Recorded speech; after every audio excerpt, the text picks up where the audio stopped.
إن الحمد لله نحمده ونستعينه ونستغفره ونؤمن به ونتوكل عليه ونعوذ بالله من شرور أنفسنا ومن سيئات أعمالنا من يهده الله فلا مضل له ومن يضلل فلا هادي له فلن تجد له وليا مرشدا ونشهد أن لا إله إلا الله وحده لا شريك له هو الذي لا ضد له ولا ند له لا مثل له ولا مثيل له لا وزير له ولا كفيل له لا شبه له ولا شبيه له لا ولد له ولا والد له وهو الواحد الفرد الصمد لم يلد ولم يولد ولم يكن له كفوا أحد ونشهد أن سيدنا ونبينا وحبيبنا وبشيرنا ونذيرنا وطبيبنا وطبيب أرواحنا وحبيبنا وحبيب ربنا محمدا عبد الله ورسوله أرسله بالحق بشيرا ونذيرا وداعيا إلى الله بإذنه وسراجا منيرا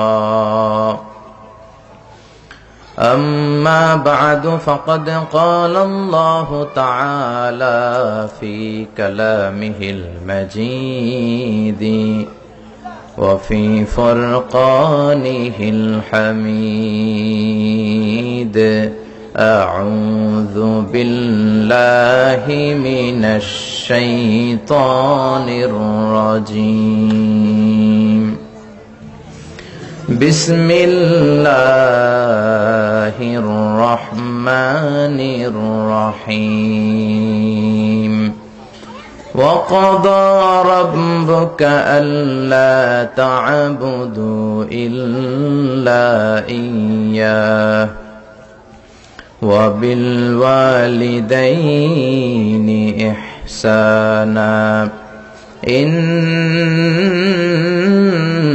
الله وملائكته يصلون على النبي يا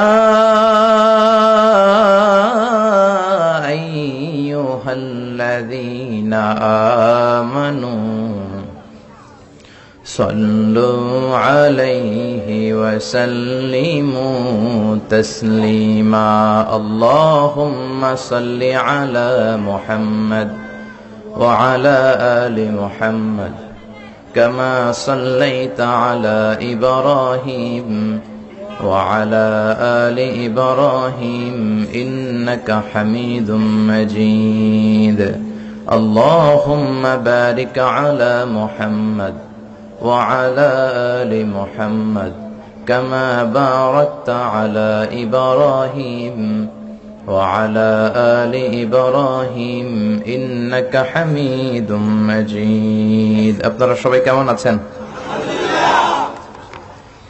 আলহামদুলিল্লাহ। আমরা সুখে দুঃখে সব সময় আলহামদুলিল্লাহ বলতে অভ্যস্ত, ঠিক কি না? আলহামদুলিল্লাহ বললে আল্লাহ আরো ভালো রাখবে, অবস্থার আরো পরিবর্তন করে দিবে, ভালো থেকে আরো ভালো করে দিবে। আর আলহামদুলিল্লাহ না বললে অবস্থা যা আছে ওইটার আরো খারাপ করে দিবে, ঠিক কিনা? জহরাল ফাসাদু ফিল বাররি ওয়াল বাহর বিমা কাসাবাত আইদিন নাস। জলে স্থলে এই যে অগ্নিকাণ্ড, ফাসাদ, ভূমিকম্প, বন্যা, মারামারি, পেট্রোল বোমা, হরতাল, এগুলো তোমাদের হাতের কামাই, ঠিক কিনা? আমরা যদি ভালো হয়ে যাই, আমরা যদি নামাজি হয়ে যাই, আমরা যদি মুত্তাকি হয়ে যাই, আমরা যদি আল্লাহ ওয়ালা হয়ে যাই, এই ঝড় তুফানও আসবে না, এই ভূমিকম্প আসবে না, হরতাল হবে না, মারামারি হবে না, দেশটারে শান্তির একটা টুকরায় পরিণত করে দিবে কে? এজন্য সবসময় শুকরিয়া করব কার? শুকরিয়া করলে আল্লাহ নেয়ামত বাড়ায় দেয়। লা ইন শাকারতুম লা আযীদান্নাকুম ওয়া লা ইন কাফারতুম ইন্না আযাবি লাশাদীদ। যদি নেয়ামতের শুকরিয়া করো তো নেয়ামত বাড়ায় দিব, আর যদি কুফরি করো আযাব দিব। এখন আমরা কি আযাব চাই না নেয়ামত চাই? নেয়ামত চাইলে শুকরিয়া করব কার? সব সময় আল্লাহর শুকরিয়া করব। আল্লাহ তাআলা বেশি বেশি আল্লাহ তাআলা শুকরিয়া করে তার মুকাররাবিন বান্দাদের অন্তর্ভুক্ত আমাদেরকে হওয়ার তৌফিক দান করুক। আমরা পড়ি আমিন। আনন্দপুর গ্রামবাসীর উদ্যোগে আজকের মাহফিল চমৎকার। আপনাদের গ্রামের নাম আনন্দপুর। খুব আনন্দে আছেন আপনারা। সারা দেশ আছে কষ্টে, আপনারা আছেন আনন্দে। সারা দেশে নানা ধরনের বিপর্যয়, ঠিক কিনা? তো এর মধ্য দিয়েও আমরা আনন্দে থাকতে চাই। আল্লাহ আমাদেরকে আনন্দে রাখুক। আনন্দপুরের সব ঘরে ঘরে আল্লাহ তাআলা আনন্দের হিল্লোল বইয়ে দিক।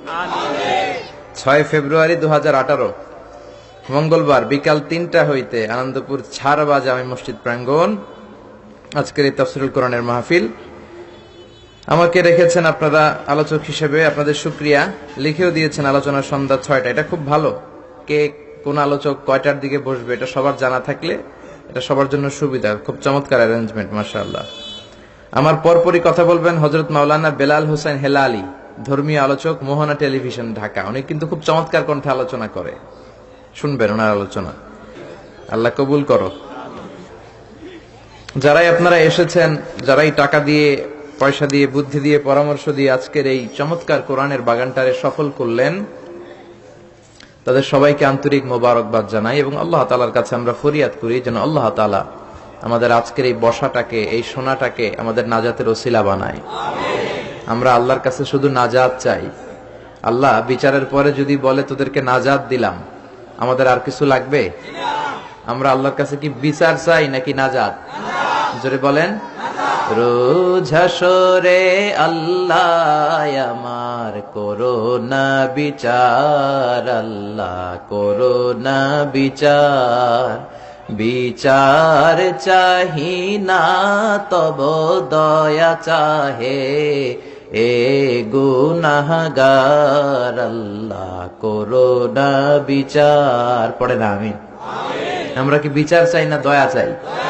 কোন বিচার টিচার আমরা চাই না। আমরা আল্লাহর দয়া দিয়ে জান্নাতে যেতে চাই, ঠিক কিনা?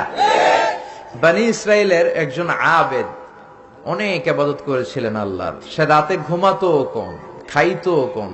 এরকম একজন আবেদ in the day of judgement আল্লাহ তাআলা তাকে বলবে, ইয়া আবদি উদখুলিল জান্নাতা বিরহমাতি, হে আমার গোলাম, আমার দয়ায়, আমার রহমতে তুমি জান্নাতে ঢুকে যাও। বনি ইসরাইলের এই আবেদ বলবে, বালবি আমালি, আপনার দয়া দিয়ে ঢুকা লাগবে কেন? আমি আমার আমল দিয়ে জান্নাতে যেতে চাই। নামাজ তো আমি কম পড়ি নাই, তাহাজ্জুদ তো আমি কম গুজার ছিলাম না, জিকির তো কম করি নাই, তো আপনার রহমতে যাওয়া লাগবে কেন? আমি জান্নাতে যেতে চাই আমার আমল দিয়ে। আল্লাহ বলবে, বড় ভুল করলি রে বান্দা, কারণ আমি হচ্ছি বড় সাহেব, রাজাধিরাজ, আমার সাথে হিসাব নিকাশ চলে না। ঠিক আছে, তুই যখন হিসাব নিকাশ করতে চাস, লেটস মেক এ ক্যালকুলেশন, চল একটা হিসাব করি। তোর সারা জীবনের ইবাদত গুলো, আমল গুলো একটা দাড়ি পাল্লায় রেখে দে, আর আমি যে দয়া করে মায়া করে তোকে একটা চোখ দিয়েছি, এই চোখটা আরেক পাল্লায় রেখে দে। এরপরে ওজন দেওয়ার পর দেখা যাবে মুহূর্তের মধ্যে চোখের পাল্লাটা ভারী হয়ে যাবে। শুধু চোখের যে নেয়ামত দিয়েছে এই পাল্লাটা ভারী হয়ে যাবে। আল্লাহ বলবেন, have a look to the calculation. তুই না হিসাব করতে চাইছিলি, এবার হিসাব করে দেখ। হিসাব বলে তুই এখন জাহান্নামে যাবি, go to the hell fire, জাহান্নামে যা। এবার সে হাত জোর করে ক্ষমা চাইবে, আল্লাহ আমি বুঝি নাই, আমি আন্দাজ করতে পারি নাই আপনার রহমতের দরিয়া যে এত বড়, আপনি যে রহমত দিয়ে আমাদেরকে ধন্য করেছেন, আমার ইবাদত যে আপনার দয়ার সামনে কিচ্ছু না। আল্লাহ আমি হিসাব চাই না, যোগ বিয়োগ চাই না, ক্যালকুলেশন চাই না, আমি আপনার রহমতে জান্নাত চাই। আল্লাহ বলবে now you are on the right track, এখন তুমি লাইনে আসছো বান্দা, এখন তুমি লাইনের কথায় আসছো। কেউ তার আমল দিয়ে জান্নাত পেতে পারে? আল্লাহ বলবে উদখুলিল জান্নাতে বিরাহমাতি, go to the paradise with my mercy, আমার দয়ায়, আমার রহমতে, আমার ভালোবাসায় এবার জান্নাতে ঢুকে যাও। এজন্য আমাদের যে আমল, ভাঙ্গাসুরা নামাজ, রোজা, ইবাদত, এগুলো তো কোনো আমলই না, এগুলো মিজানের পাল্লায় কোনো ওজনই হবে না, ঠিক কিনা? তবে আমাদের ভরসা আছে একটা, আল্লাহর দয়া, ঠিক কিনা? এটার উপর ভরসা আছে আছে না ভরসা আমলের উপর? আমলের উপর যারা ভরসা করছেন এদের সব শেষ। কিন্তু আল্লাহর দয়ার উপর যাদের ভরসা, আল্লাহর রহমতের উপর যাদের ভরসা, তাদেরকে পার করে দিবে কে? কেউ যেটা পারে না পারে কে? কেউ যেটা বুঝে না বুঝে কে? কেউ যেটা দেখে না দেখে কে? আমরা আল্লাহর দয়া চাই, আমরা আল্লাহর কাছে নাজাত চাই। আমরা শুরুতে আল্লাহ রাব্বুল ইজ্জাত ওয়াল জালালের দরবারে শুকরিয়া জানাই যে আল্লাহ তাআলা এরকম চমৎকার একটা পরিবেশে আমাদেরকে মহাবিশ্বের মহাবিশ্বয় মহাগ্রন্থ আল কোরআন আল কারীম থেকে কথা শুনবার জন্য একত্রিত হওয়ার তৌফিক এনায়েত করেছেন। আসুন সবাই হৃদয় নিংড়ানো মনের সবটুকুন ভালোবাসাকে উজাড় করে দিয়ে সিংহ শার্দুলের মতো গর্জন করে আকাশ বাতাস প্রকম্পিত করে মন প্রাণ বুক মুখ একসাথে করে আমরা আওয়াজ করে পড়ে নিচ্ছি কালিমাতুশ শুকুর, আলহামদুলিল্লাহ। সবাই পড়েন রব্বানা লাকাল হামদ হামদান কাসীরান তাইয়িবান মুবারাকান ফীহি ইয়া রাব্বি লাকাল হামদু কামা ইয়ানবাগি লিজালালি ওয়াজহিকা ওয়া আযীমি সুলতানিকা লাকাল হামদু বিল ঈমান লাকাল হামদু বিল ইসলাম লাকাল হামদু বিল কোরআন। আমরা প্রশংসা করলাম কার? আল্লাহর প্রশংসা করতে ভালো লাগে সবার? আল্লাহর জিকির করতে ভালো লাগে? তাহলে আসেন আল্লাহর তিনটা ডাক দিয়ে আমরা আলোচনা শুরু করব। আল্লাহরে ডাক দিব, আল্লাহু আকবার বলে ডাক দিব, তারপরে আমরা আলোচনা শুরু করব। আমার সাথে সাথে সবাই আওয়াজ করে তিনটা তাকবীর দিবেন, আওয়াজ তুলে পড়েন লিল্লাহি তাকবীর, লিল্লাহি তাকবীর, লিল্লাহি তাকবীর। আল্লাহ আমাদের স্লোগানকে তুমি কবুল করো, এই স্লোগানকে তুমি আমাদের নাজাতের ওসিলা বানাও। আমরা এখন সরাসরি যে বইটা থেকে কথা শুনবো বইটার নাম সবাই বলবেন কি নাম? এই কোরআনে কোনো ভুল আছে? সন্দেহ আছে? এই কোরআন পড়লে আত্মাটারে ঠান্ডা করে দেয় কে? ওয়া ইযা তুলিয়াত আলাইহিম আয়াতু যাদাতহুম ঈমানা। এই কোরআনের তেলাওয়াত যখন কারো সামনে করা হয় তখন মুমিনদের, ইমানদার ইমানওয়ালা বান্দাদের অন্তরে ঈমান বেড়ে যায়, কলিজাটা ঠান্ডা হয়ে যায়, হৃদয়টা প্রশান্ত হয়ে যায়, ঠিক কিনা? এই কোরআনের এমন সম্মোহনী শক্তি, এমন অ্যাট্রাকটিভ পাওয়ার এই কোরআনের ভেতরে আছে। এই কোরআনের তেলাওয়াত শুনলে, তাফসির শুনলে শুধু মুমিনদের হৃদয়ই ঠান্ডা হয় না, কাফিরদের হৃদয়ও ঠান্ডা হয়ে যায়। চিল্লা এখন ঠিক কিনা? পৃথিবী বিখ্যাত কারি আব্দুল বাসেত ইবনে আব্দুস সামাদ, ওনাকে নিয়ে মিশরের প্রেসিডেন্ট জামাল আব্দুল নাসের সোভিয়েত ইউনিয়নে একটা ট্যুর করেছিল, সাথে ছিল ওনার মন্ত্রী বহর। তো রাশিয়ার প্রেসিডেন্টের কাছে উনি মন্ত্রীদের পরিচয় করায় দিচ্ছে। আগে এটার নাম ছিল সোভিয়েত ইউনিয়ন, এখন এটাকে আমরা কি বলি? রাশিয়া বলি। তো জামাল আব্দুল নাসের রাশিয়ার প্রেসিডেন্টের কাছে পরিচয় করায় দিচ্ছে, this is my home minister, this is my finance minister, this is my education minister. এটা আমার এই মন্ত্রী, ওই মন্ত্রী। আর মিশরের সবগুলো মন্ত্রী সুটেড বুটেড, প্যান্ট পরা, শার্ট পরা, টাই পরা প্রত্যেকে। তো সবাইকে যখন পরিচয় করানোর পর্ব শেষ, রাশিয়ার প্রেসিডেন্ট বলে, এই যে জুব্বা পরা লোক, এটা আবার কোন মন্ত্রী? জামাল আব্দুল নাসের বলেন, না এটা কোন মন্ত্রী না, এটা আমাদের কারি। এটা আমাদের কি? রাশিয়ার প্রেসিডেন্ট বলে, কারি আবার কি? তারা তো কারিটারি কি বুঝে না, ঠিক কিনা? তো তৎকালীন মিশরের প্রেসিডেন্ট জামাল আব্দুল নাসের বুঝিয়ে দিল, উনি হচ্ছে আমাদের ধর্মীয় কিতাবের আবৃত্তিকারক, রিসাইটার অফ আওয়ার হোলি বুক কোরআন। আমাদের বিভিন্ন প্রোগ্রামে, বড় বড় কনফারেন্সে, বড় বড় অনুষ্ঠানে তিনি আমাদের ধর্মীয় কিতাব আবৃত্তি করে শোনান, আর এটা শুনলে আমাদের অন্তর ঠান্ডা হয়ে যায়।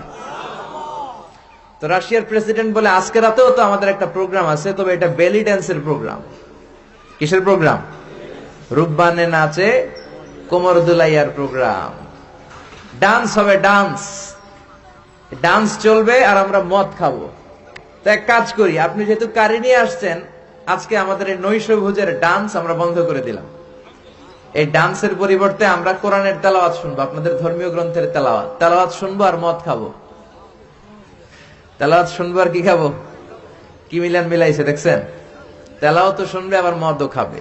তো জামাল আব্দুল নাসের রাজি হলেন, ঠিক আছে আমি আমার কারি সাহেবকে রাজি করাবো। তো কারি আব্দুল বাসেত ইবনে আব্দুস সামাদ উনি রাজি হলেন, উনি তেলাওয়াত করবেন।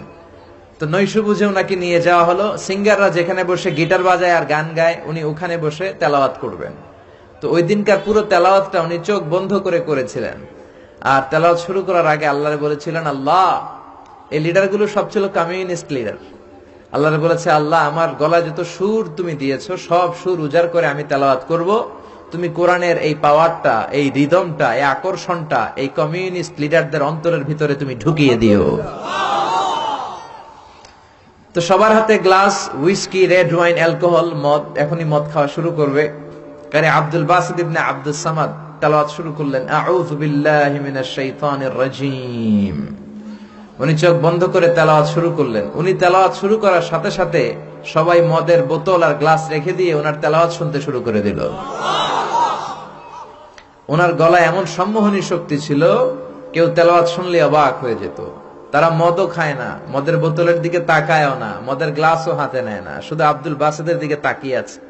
তেলাওয়াত শুনতে শুনতে মনের অজান্তে ওদের চোখ দিয়ে পানি নামতে শুরু করলো, কাঁদতে শুরু করেছে। দীর্ঘ লম্বা সময় কারি আব্দুল বাসিত ইবনে আব্দুস সামাদ ওনার গলায় যত সুর ছিল সব সুরের ঝংকার উজাড় করে উনি তেলাওয়াত করলেন। আর কমিউনিস্ট লিডাররা মনের অজান্তে প্রাণ ভরে কাঁদলো। তেলাওয়াত শেষ। এবার মিশরের প্রেসিডেন্ট জামাল আব্দুল নাসের রাশিয়ার প্রেসিডেন্ট এবং কমিউনিস্ট লিডারদেরকে জিজ্ঞেস করলো, আপনারা কাঁদলেন কেন? আপনারা কি আমাদের কারি সাহেবের তেলাওয়াতের অর্থ বুঝতে পেরেছেন? তারা বলেন, না, we didn't understand a single word he recited in front of us. আমাদের সামনে যে তেলাওয়াত হয়েছে এর একটা শব্দও বুঝি নাই। তো কাঁদলেন কেন? তারা বলে, জানি না, তেলাওয়াতটা শোনার সাথে সাথে আমাদের হৃদয়টা ঠান্ডা হয়ে গেল। এত সুন্দর আবৃত্তি আমরা জীবনে শুনি নাই। আমাদের হৃদয়ে আসলে অনেক জ্বালা, অনেক যন্ত্রণা, অনেক দুঃখ, কষ্ট, এগুলোকে ভুলে থাকার জন্য আমরা রাত্রিবেলা বেলি ড্যান্স দেখি আর মদ খাই। তো এরকম কারি যদি আমাদের দেশে থাকতো, আমরা বেলি ড্যান্স বাদ দিয়ে প্রতিদিন রাতে কোরআনের তেলাওয়াত শুনতাম। সুবহানাল্লাহ কইতে পারলেন না? ওই কোরআন আজও আমাদের সামনে আছে না নাই? এই কোরআনে কোনো ভুল নাই, কোনো সন্দেহ নাই। এই কোরআন শুধু মুমিনদের হৃদয়কে বিগলিত করে না, কাফিরদের হৃদয়কেও বিগলিত করে দেয়। চিল্লায় বলেন ঠিক কি না? গোটা বিশ্বের সবাই মিলেও যদি এরকম আর একটা কার্বন কপি মানুষকে উপহার দিতে যায়, বিশ্ববাসী ব্যর্থ হবে। কোরআনের মতো দ্বিতীয় কোনো বই তৈরি করা সম্ভব না। চিল্লায় এখন ঠিক কি না?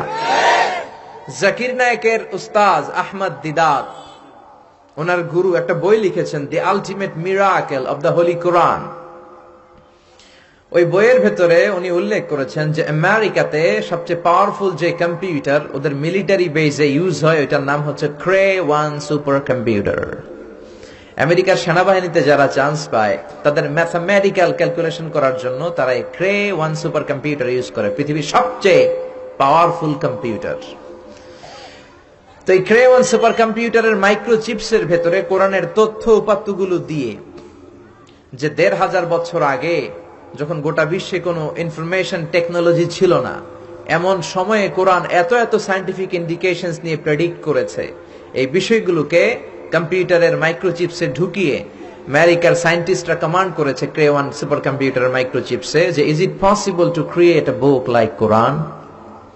এত তথ্য সমৃদ্ধ যেই বইটা ১৫০০ বছর আগে মহাবিশ্ব হাতে পেয়েছে, এরকম আরেকটা বই বর্তমান সময়ে তৈরি করা কি সম্ভব?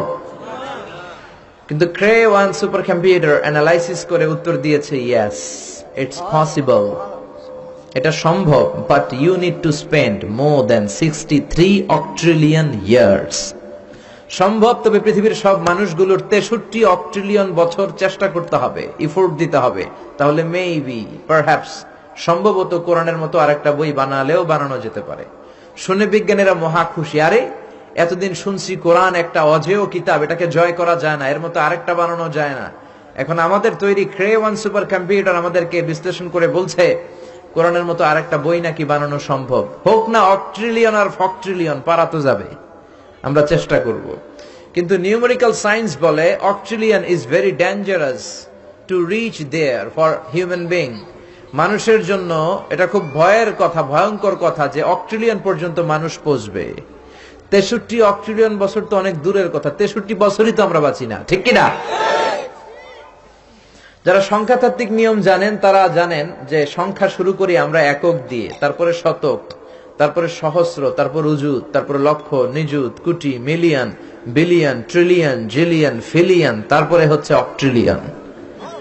তাও 1, 2, 3 অক্ট্রিলিয়ন নয়, 63 অক্ট্রিলিয়ন যদি পৃথিবীর সব মানুষ হায়াত পায় আর তাদের কাজকর্ম সব রেখে দিয়ে যদি কোরআনের মতো এরকম একটা বিস্ময়কর কিতাব তারা বানাতে চায় কোরআনের মতো সমৃদ্ধ করে, তাহলে পৃথিবীর সব মানুষগুলো 63 অক্ট্রিলিয়ন বছর চেষ্টা করলে তাও মেবি আছে না নাই, পারহ্যাপস আছে না নাই, সম্ভবত কোরআনের মতো আরেকটা বই বানালেও বানানো যেতে পারে।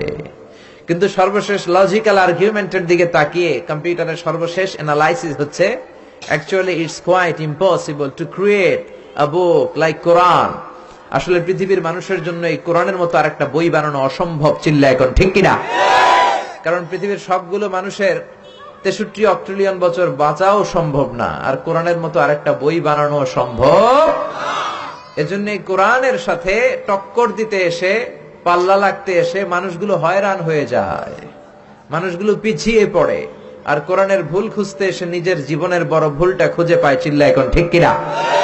এজন্য এই কিতাব পেয়ে আমরা খুশি না বেজার? এই কিতাবের আহকামগুলো মানতে রাজি আছেন? এই কিতাবের পক্ষে যারা, আমরাও তাদের পক্ষে, জোরে কোন ঠিক কিনা?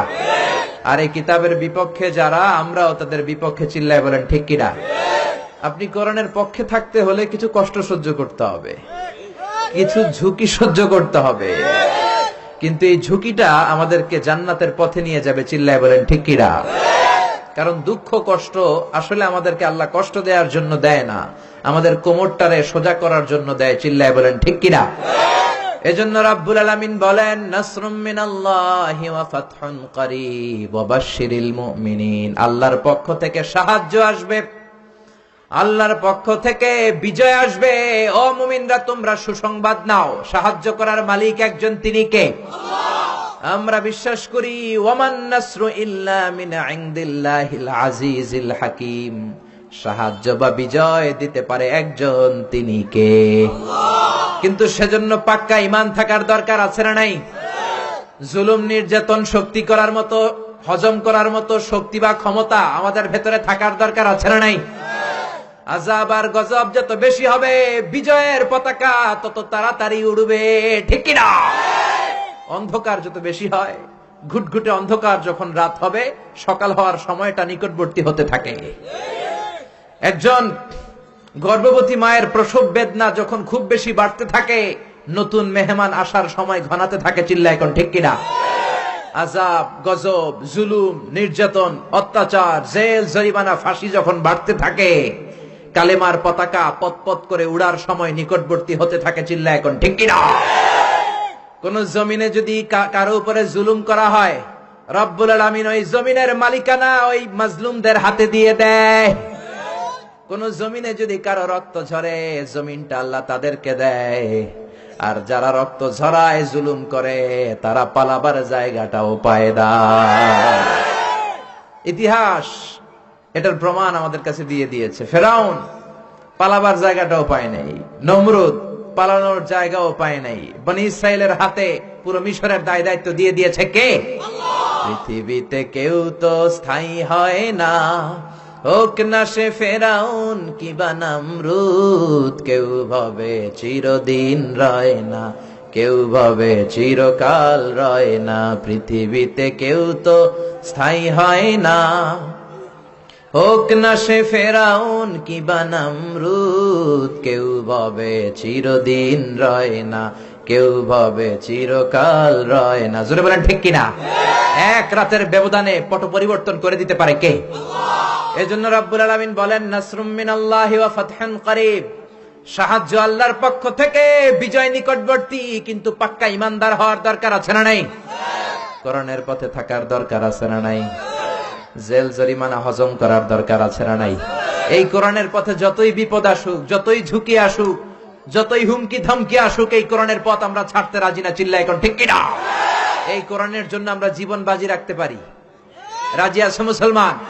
কারা কারা রাজি? দুহাত উঁচু করে আল্লাহর দেখাও।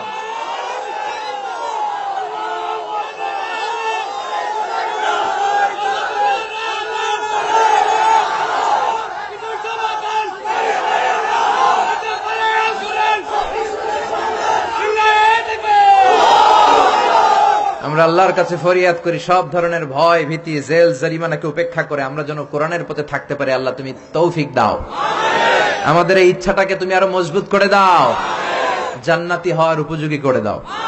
আরো জোরে পড়ে আমিন। আমি আমার খুতবার শুরুতে সূরাতু বনী ইসরাইল থেকে একটা আয়াত তেলাওয়াত করেছি।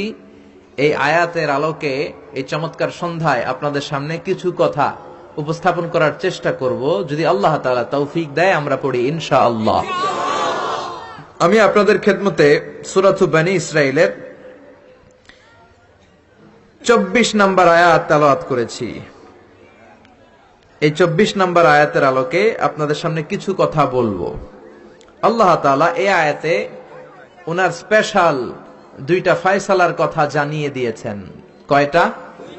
চিল্লায় বলেন না। এই ফয়সালাগুলোর কোনোদিন পরিবর্তন হবে না, আনচেঞ্জেবল ডিসিশন। অনর ফয়সালা দুইটা। কয়টা? রব্বুল আলামিন বলেন, وَقَضَى رَبُّكَ أَلَّا تَعْبُدُوا إِلَّا إِيَّاهُ وَبِالْوَالِدَيْنِ إِحْسَانًا। আমি আল্লাহর স্পেশাল দুইটা ফয়সালা, আমি আল্লাহর বিশেষ দুইটা ডিসিশন, এগুলো অনর ডিসিশন, এগুলোর নড়চড় হবে না। কথাটা কার? প্রথম ডিসিশন হলো আল্লাহ তা'বুদু ইল্লা ইয়্যা, শুধুমাত্র কেবলমাত্র একমাত্র আল্লাহর জন্য হবে ইবাদত, আল্লাহ ছাড়া কারো ইবাদত করা যাবে না। ঠিক কিনা? এটা আল্লাহর দুইটা স্পেশাল ফয়সালার প্রথম ফয়সালা। আমরা কি একমত? দ্বিমত নাই কেউ? থাকতে পারে দুই একজন, কেউ দ্বিমত নাই, সবাই একমত। আল্লাহ বললেন আল্লাহ তা'বুদু ইল্লা ইয়্যাহ, আমার স্পেশাল ফয়সালা, দুইটা ফয়সালা, অনর ফয়সালা। এই ফয়সালাগুলোর কোনো নড়চড় হবে না। প্রথম ফয়সালা, ইবাদত হবে শুধুমাত্র একজনের, তিনি হলেন আমাদের আল্লাহ। জিকির হবে শুধুমাত্র আমাদের আল্লাহর, সেজদা দিব শুধু একজনকে, তিনি কে? এজন্য রব্বুল আলামিন বলেন, ওয়ামা খালাকাতুল জিন্না ওয়াল ইনসা ইল্লা লিয়াবুদুন। আমি জিন জাতি আর মানব জাতি, এই দুইটা জাতিকে শুধুমাত্র সৃষ্টি করেছি আমার ইবাদতের জন্য। আমাদেরকে এবং জিন জাতিকে সৃষ্টি করার মূল উদ্দেশ্য তার ইবাদত করা, তার গোলামি করা। আমরা তার গোলাম, গোলামের ঘরের গোলাম, বান্দির ঘরের গোলাম, আমাদের 14 গোষ্ঠী তার গোলাম। চিল্লা এখন ঠিক কিনা? আল্লাহ বললেন তোদেরকে সৃষ্টি করার উদ্দেশ্যই হলো গোলামি করা। আল্লাহ তা'বুদু ইল্লা ইয়্যাহ, শুধুমাত্র ইবাদত হবে আল্লাহর, আল্লাহ ছাড়া কারো ইবাদত চলবে না। এই জন্য প্রত্যেক নামাজে সূরাতুল ফাতিহার মধ্যে আমরা আল্লাহরে ডেকে বলি, আল্লাহ ইহদিনাস সিরাতাল মুস্তাকিম। ও আল্লাহ, আপনি আমাদেরকে সিরাতুল মুস্তাকিম দেন। প্রতিদিন আমরা বলতে থাকি, যখন থেকে নামাজ শুরু করেছি তখন থেকে আল্লাহর কাছে একটাই ফরিয়াদ, রব্বুল আলামিন আপনি আমাদেরকে সিরাতুল মুস্তাকিম দেন। আল্লাহ ডেকে বলে, গোলাম আমার ইবাদত যদি একনিষ্ঠভাবে করে থাকো তাহলে এটাই হলো সিরাতুল মুস্তাকিম। ওয়া আনি'বুদুনি হাযা সিরাতুম মুস্তাকিম। আমি আল্লাহর ইবাদত যদি তোমরা করো, জেনে রাখবা তোমরা সিরাতুল মুস্তাকিমের উপরে আছো। ঠিক কি না? এজন্য আপনি যদি দেখেন আপনার সেজদাটা শুধু মসজিদেই পড়ে, মাজারে পড়ে না, তার মানে আপনি সিরাতুল মুস্তাকিমের উপর আছেন না নাই? আর যদি দেখেন সেজদা কিছু মসজিদেও যায়, কিছু মাজারেও যায়, তার মানে ভেজাল আছে না নাই? সেজদা পাওয়ার অধিকারী একজন, তিনি কে? কেউ ফিরে না খালি হাতে, খাজারে তোর দরবারেতে। বলে বলে বলা যাবে? দরবার থেকে খালি হাতে ফিরে না কে বলছে? কত দরবারে লোকজন যায়, ব্যাগ হারায়, দামি মোবাইল হারায়, টাকা হারায়, জুতা হারায়, পরে খালি হাতে খালি পায়ে ফিরে আসে, আছে না নাই? একটা দরবার থেকে কেউ কোনোদিন খালি হাতে ফিরে না। দরবারটা কার দরবার? কেউ ফিরে না খালি হাতে, আল্লাহরে তোর দরবারেতে। পড়েন সবাই, কেউ ফিরে না। এই জন্য এই পৃথিবীতে যত নবী এসেছেন, যত রাসূল এসেছেন, সব নবী রাসূলের দাওয়াত ছিল একটা, ইবাদত হবে একজনের। কার? ইয়া কওমি ইবুদুল্লাহা মা লাকুম মিন ইলাহিন গায়রুহু আফালা তাত্তাকুন। সব নবীরা বলেছে, আমার স্বজাতির লোকেরা, ও আমার জাতি ভাইয়েরা, ও আমার উম্মতেরা, কি হলো তোমাদের? আল্লাহর ইবাদত করো না কেন? মূর্তির ইবাদত ছাড়ো, রহমানের সিজদায় লুটিয়ে পড়ো। ইবাদত করতে হবে একজনের, তিনি কে? তার মানে আল্লাহর দুইটা স্পেশাল ডিসিশনের প্রথম ডিসিশন, ইবাদতের মালিক হলেন একজন, তিনি কে? ইবাদত যাকে করা হয়, আল্লাযী ইউবাদ, তাকে বলে মা'বুদ। যার ইবাদত হয় তাকে আরবিতে কি বলে? আমাদের মা'বুদ একজন, তিনি কে? তাহলে আল্লাহর এই প্রথম ফয়সালার সাথে সবাই একমত, কোনো দ্বিমত নাই। এরপরে আল্লাহ বললেন আমার 2 নাম্বার ফয়সালা শোনো, ওয়া বিল ওয়ালিদাইনি ইহসানা। ইবাদত হবে আল্লাহর, ইহসান হবে মাতা পিতার।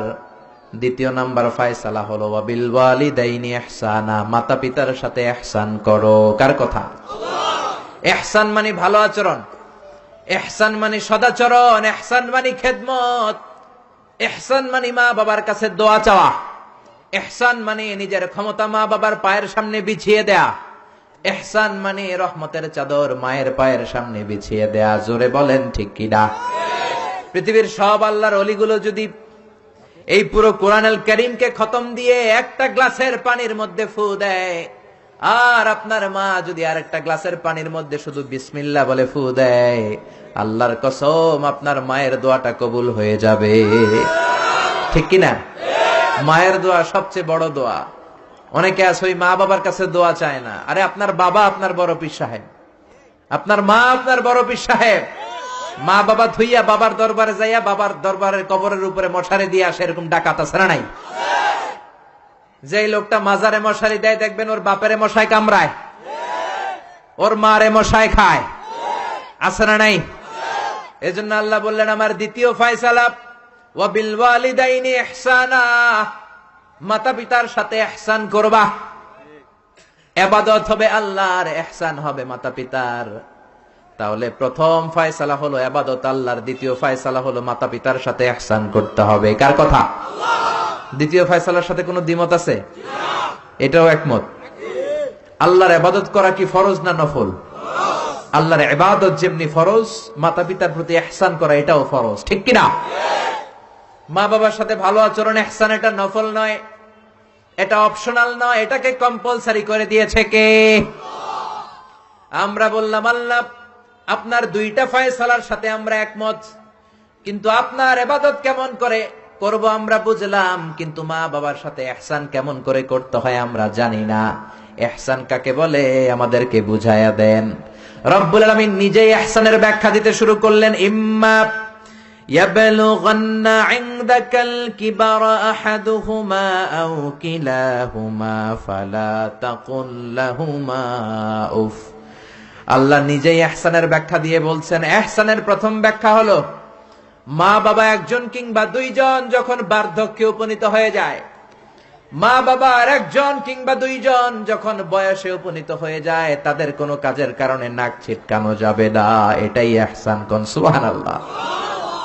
মা বাবা যখন বয়সে পৌঁছে যায়, আমাদের অনেকের আব্বা আম্মার বয়স হয়ে গেছে না? আমার আব্বারই তো বয়স হয়ে গেছে 60-এর উপরে। তো আপনারা যারা, আপনাদের আব্বার বয়স 60-70 হয়ে যাবে। আল্লাহ বললেন বাবা মার বয়স যখন 70-80-তে চলে যায়, খবরদার তাদের কোনো কাজে নাক ছিটকাবা না, তাদের কোনো কর্মকাণ্ডে আহ শব্দটাও বলবা না। কথাটা কার?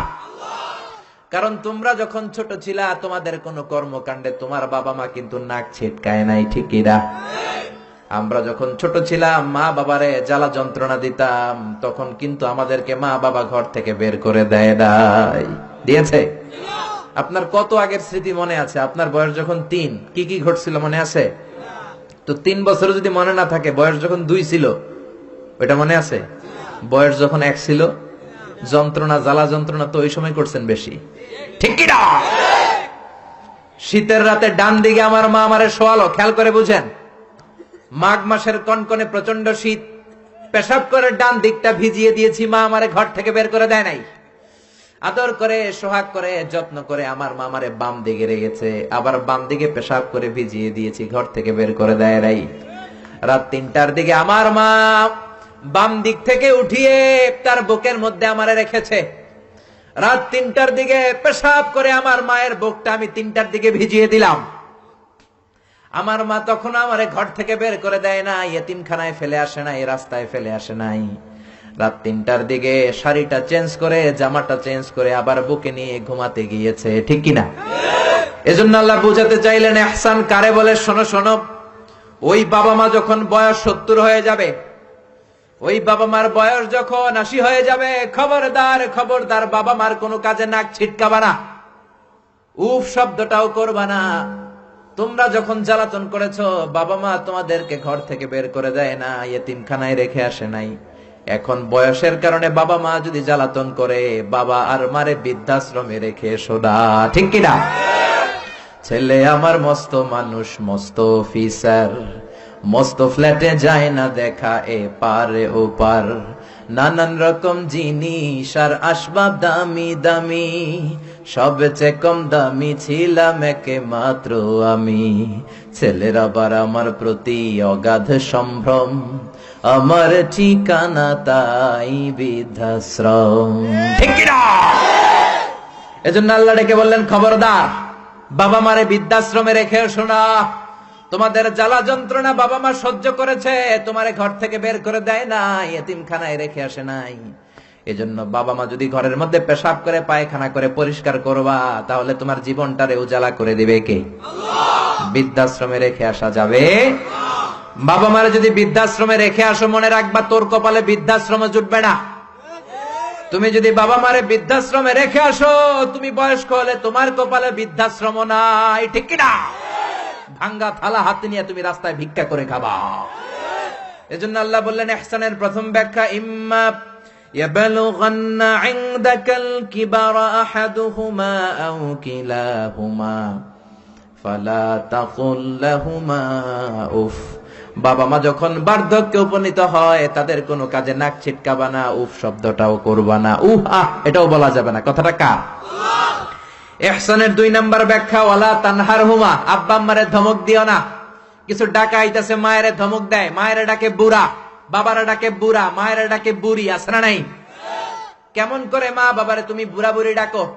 তারা তো বুড়া বুড়ি হয়েছে তোমার কারণে, তোমারে মানুষ করতে যে তারা তাদের জীবন যৌবন সব হারিয়েছে, তোমার লেখাপড়া করাতে যে তারা তাদের জমিন হারিয়েছে, তোমাকে বিদেশ পাঠাতে যে তারা তাদের ভিটে মাটি হারা হয়েছে।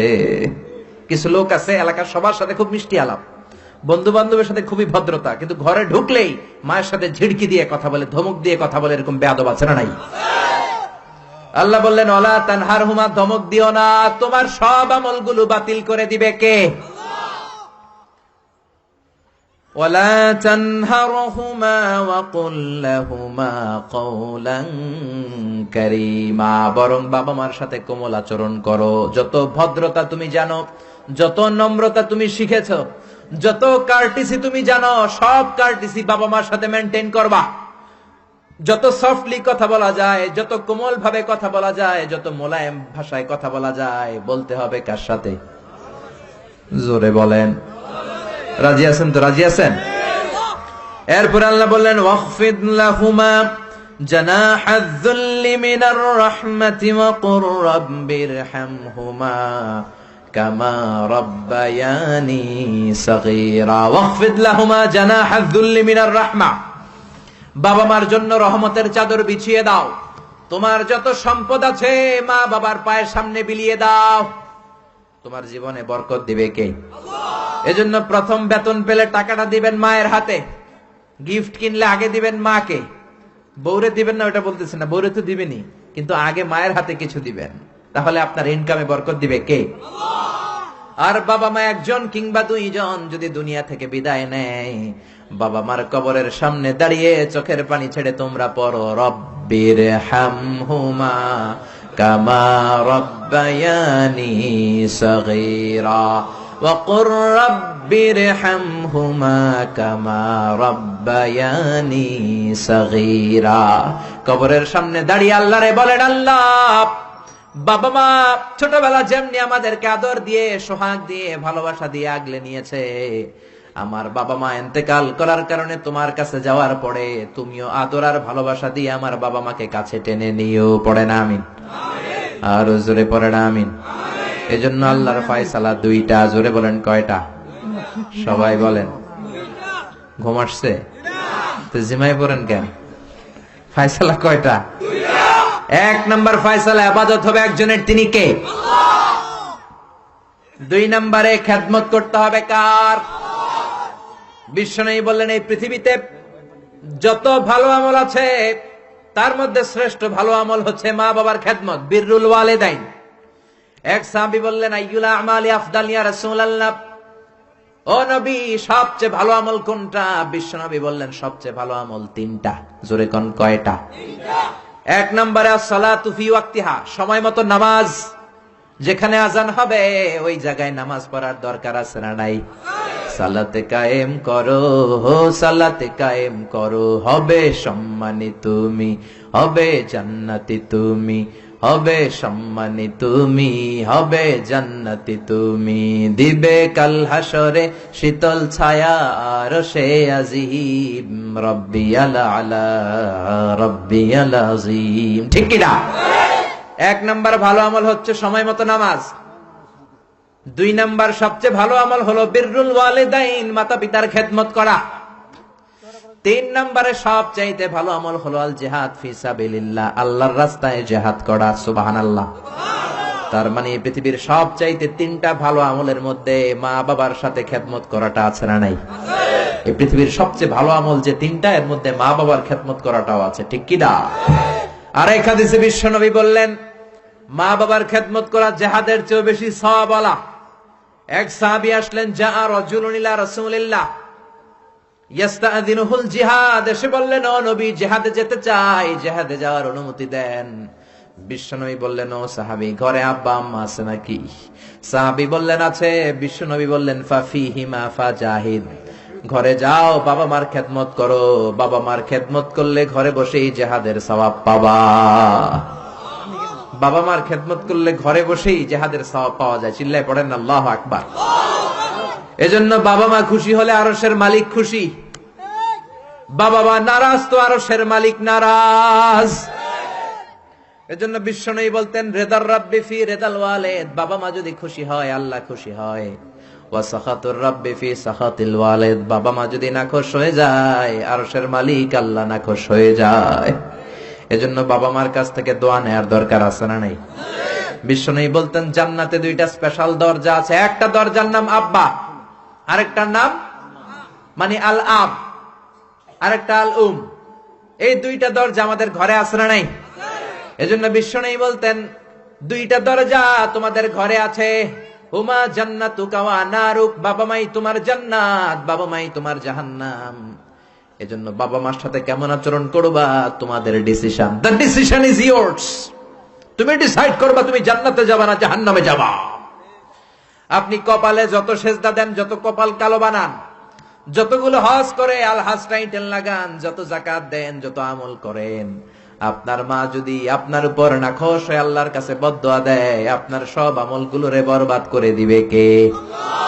এজন্য বাবা মা যদি হিন্দু হয়, বাবা মা যদি নাস্তিক হয়, তারপরও মা বাবার দোয়ার দরকার আছে না নাই?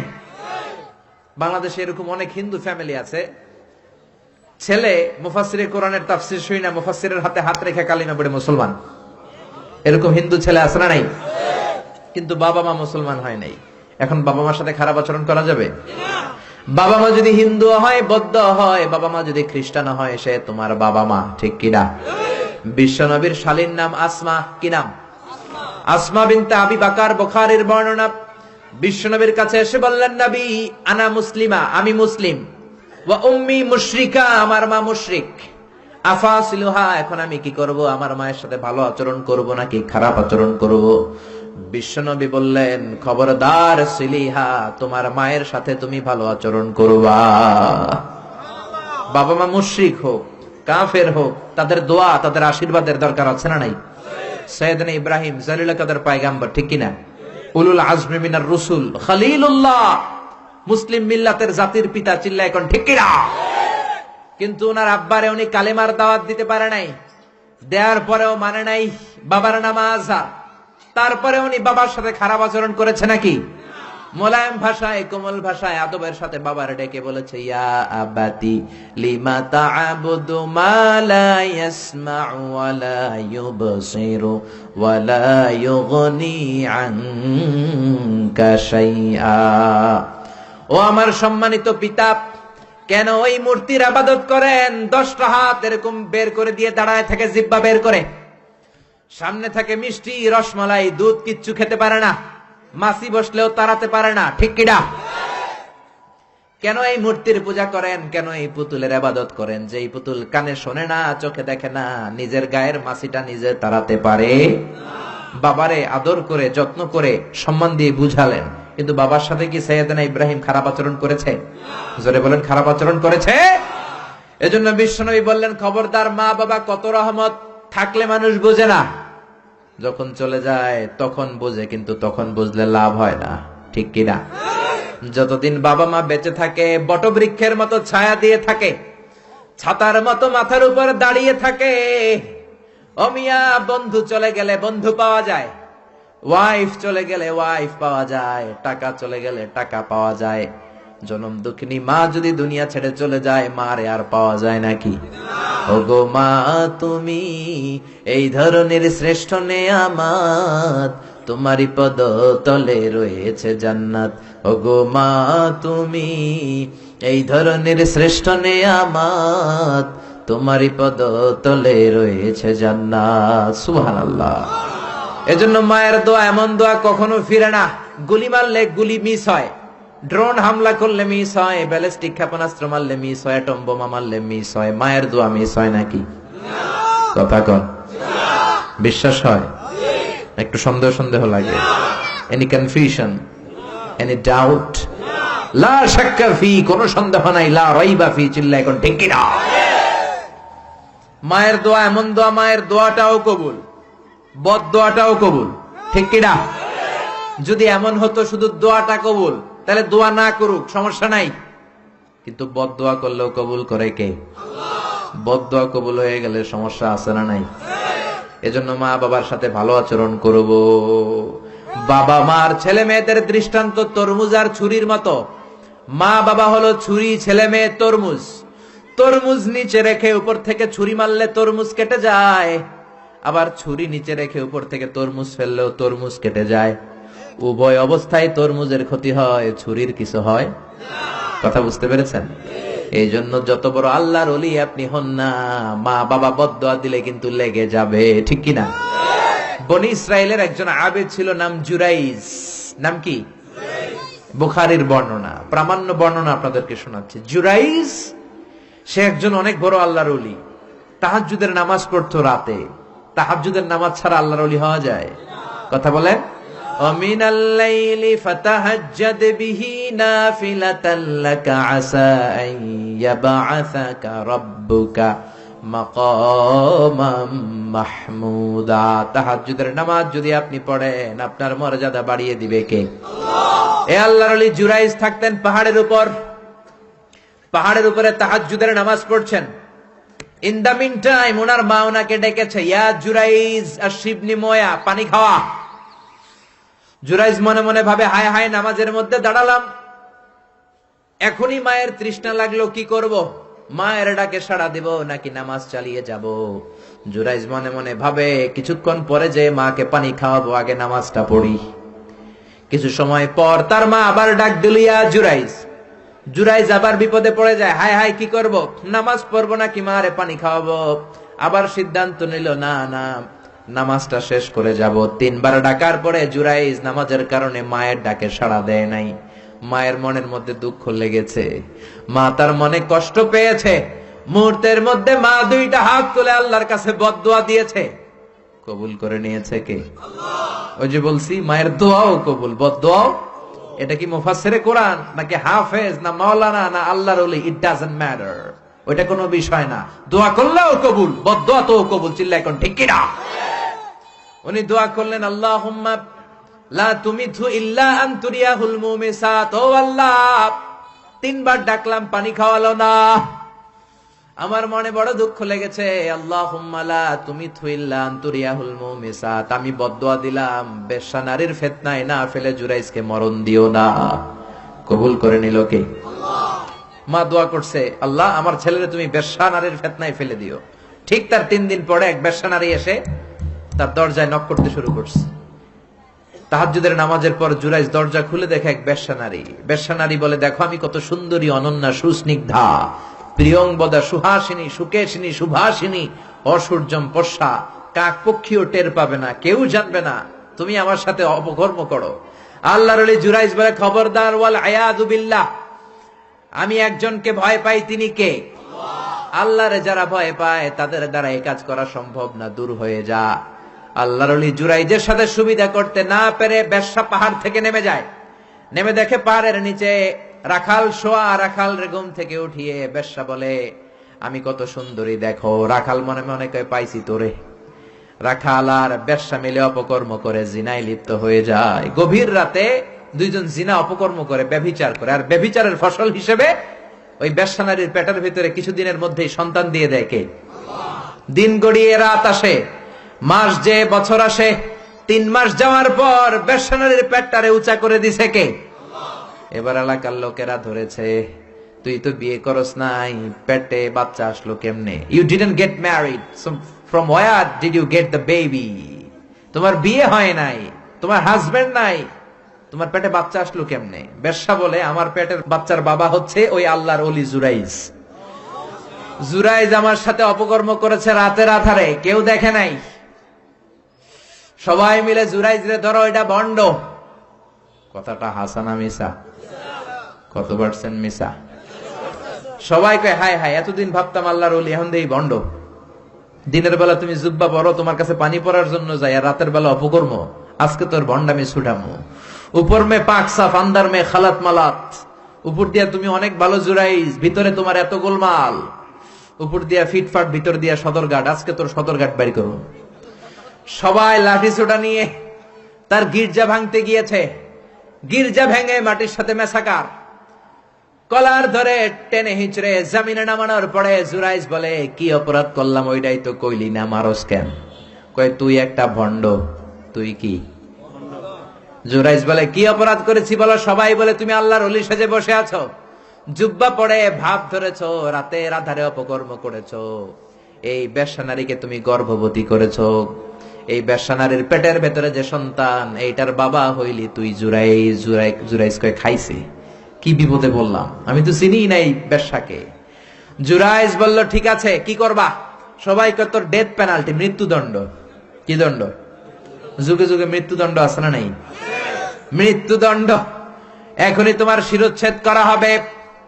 জুরাইজ বলে, ঠিক আছে, শিরোচ্ছেদ করবার সমস্যা নাই। শিরোচ্ছেদ করার আগে 2 রাকাত নামাজ পড়ার অনুমতি দাও। কয় রাকাত? আল্লাহর ওলি জুরাইজ চোখের পানি ছেড়ে 2 রাকাত নামাজ পড়ে আল্লাহর ডেকে বলে, আল্লাহ তুমি যদি এক হও, তুমি যদি কাদের হও, তুমি যদি সব ক্ষমতার মালিক হও, আজকে এই বেশ্যার পেটের বাচ্চাটার ইঙ্গিত করে একটা প্রশ্ন করব, তুমি পেটের বাচ্চার মুখের জবান খুলে দিবা। আল্লাহ পারে? এই ছোট্ট বাচ্চার জবান খুলে দিতে পারবে? এত ক্ষমতা আল্লাহর। হাজার হাজার মানুষ দাঁড়িয়ে আছে। 2 রাকাত নামাজের পর জুরাইজ বেশ্যারে ডেকে বলে, বেশ্যা দিকে আয়, তোর পেটের বাচ্চার বাবাকে। কয়, আননে। জুরাইজ কয়, সর্বনাশ। এবার বলে, আরো কাছে আয়। কাছে আসার পরে বেশ্যার পেটের দিকে ইঙ্গিত করে পেটের বাচ্চারে ডেকে বলে, কুলমান হুয়া আবুক, তোমার বাবাকে বলো। সবাই হাসে। সবাই কয়, পেটের বাচ্চা, 3 মাসের বাচ্চা, এটা তো মানুষই হয় না, এটা এখন রক্ত মাংসে ছোট্ট একটা গোশতের টুকরো, এটা কথা বলবে কেমনে? জুরাইজ ডেকে বলল, পেটের বাচ্চা, তুমি যদি এক আল্লাহর আদেশে মায়ের পেটে এসে থাকো, তোমারে প্রশ্ন করব, তুমি উত্তর দাও। মান হুয়া Abu, who is your father? তোমার পিতাকে? হাজার হাজার মানুষকে তাজ্জব করে। বেশ্যার পেটের ভেতর থেকে মানুষের মতো আওয়াজ আসতে শুরু করলো। পেটের ভেতর থেকে ছোট্ট বাচ্চা বলে, আনতাল আস্তাবি, আপনি আমার বাবা নন। ওই যে সিপাহি দাঁড়ায় আছে, আর রাই হুয়া আবি, ওই রাখাল হলো আমার বাবা। আল্লাহু আকবার। সবাই বলে, জুরাইজ তুমি তো ভণ্ড না, আসলে আল্লাহর ওলি, আমাদেরকে মাফ করে দাও, তোমার গির্জা আমরা স্বর্ণ দিয়ে বানায় দেব। জুরাইজ বলে, স্বর্ণ দিয়ে বানানোর দরকার নাই, মাটি দিয়ে বানায় দিলেই চলবে। ও মিয়া, এত বড় আল্লাহর ওলি, উনিও মায়ের বদদোয়া থেকে রেহাই পায় নাই। বুঝতে পেরেছেন? মায়ের বদদোয়ার কারণে অপদস্থ হওয়া লেগেছে। চিল্লায় বলেন ঠিক কিনা? এজন্য কত বড় নেয়ামত যে আমাদের ঘরে আছে আমরা নিজেরা চিনি না। হাতিয়া দিবেন আগে আম্মারে দিবেন, বেতন পেলে আগে মায়ের হাতে দিবেন, বাবার হাতে দিবেন, আপনার জীবনটারে উজালা করে দিবে কে? কি রহমত, কি বরকত, কি নেয়ামত ঘরে রেখেছে আল্লাহ, আমরা চিনলাম না। ঠিক কিনা? বিশ্বনবী মসজিদ নববীর প্রথম মিম্বারে পা রেখে আওয়াজ করে বললেন আমিন। দ্বিতীয় মিম্বারে পা রেখে আওয়াজ করে বললেন আমিন। তৃতীয় মিম্বারে পা রেখে আওয়াজ করে বললেন আমিন। সাহাবারা বললেন, ও নবী, তিনবার কেন আমিন বললেন বুঝি নাই। বিশ্বনবী বললেন, প্রথম মিম্বারে যখন পা রেখেছি, জিব্রাইল এসে বলেছে, রমজান পাওয়ার পরেও ইবাদত করে যে গুনাহ মাফ করতে পারে নাই, তার উপর আল্লাহর লানত। আমি বিশ্বনবী বলে দিয়েছি আমিন। দ্বিতীয় মিম্বারে পা রেখেছি, জিব্রাইল এসে বলেছে, আমি বিশ্বনবীর নাম শোনার পরেও যারা আমার উপরে দুরূদ পড়ে নাই, তাদের উপরে আল্লাহর লানত। আমি নবী বলে দিয়েছি আমিন। সবাই পড়েন সাল্লাল্লাহু আলাইহি ওয়াসাল্লাম। তিন নাম্বার মিম্বারে পা রাখার পরে জিব্রাইল এসে বলে, মা বাবা একজনকে কিংবা দুইজনকে বার্ধক্যে উপনীত পাওয়া অবস্থায়, বয়স্ক অবস্থায়, পাওয়া অবস্থায় মা বাবার খেদমত করে যারা জান্নাত কামাতে পারে নাই, তাদের উপর আল্লাহর লানত। আমি বলেছি আমিন। এজন্য মা বাবার খেদমত করলে জান্নাতটারে উন্মুক্ত করে দিবে কে? আল্লাহ। বিশ্বনবী বললেন, মা বাবা দুইজনের সাথেই ভালো আচরণ করবা, বিশেষ করে মায়ের সাথে। কার সাথে? এক সাহাবী বললেন, বুখারীর বর্ণনা, মান আহাক্কু বিহুসনি সাহাবাতি ইয়া রাসূলুল্লাহ, সবচেয়ে বেশি ভালো আচরণ কার সাথে করব? বিশ্বনবী বললেন, উম্মুক, মায়ের সাথে। তারপরে বললেন মায়ের সাথে, তারপরে বললেন মায়ের সাথে, তিনবার বললেন মায়ের সাথে। আরেক বর্ণনা এসেছে চারবার বললেন মায়ের সাথে, পঞ্চমবারে বললেন তোমার পিতার সাথে। বাবার চেয়ে মায়ের মর্যাদা বেশি না কম? আল্লাহ বললেন বাবার চেয়ে মায়ের মর্যাদা অনেক বেশি। তার কারণ হলো, মা যে কষ্ট সহ্য করেছে বাবা ওইটা করে নাই। ঠিক কিনা? হামালাতহু উম্মুহু, বাবা তোমারে পেটে ধরে নাই, পেটে ধরেছে কে? দুই নম্বরে বললেন ওয়াহানান আলা ওয়াহান, বোঝার পরের বোঝা, যন্ত্রণার পরের যন্ত্রণা 10 মাস 10 দিন বাবা সহ্য করে নাই, করেছে কে? তিন নম্বরে বললেন ওয়াফিসালুহু ফি আমাইন, 2 বছর বাবা দুধ খাওয়ায় নাই, দুধ খাওয়ালো কে? 2 বছর আপনি দুধ খাইছেন, তার মানে কত লিটার দুধ আপনি খেয়েছেন, কত গ্যালন, কত গ্লাস দুধ আপনি খেয়েছেন, কোনো হিসাব আছে? বিশ্বনবী ধমক দিয়ে বললেন, লাউ কাতাআতা জিলদাক, জিলদ মানে কি? চামড়া। লাউ কাতাআতা জিলদাক, তোমার চামড়াগুলো কেটে রোদে শুকিয়ে যদি মায়ের পায়ের 2টা জুতা বানিয়ে দাও, ওই যে ছোট্টবেলায় 1 ঢোক দুধ তুমি খেয়েছিলা, ওই একটা ঢোক দুধের শোধ আদায় হবে নাকি?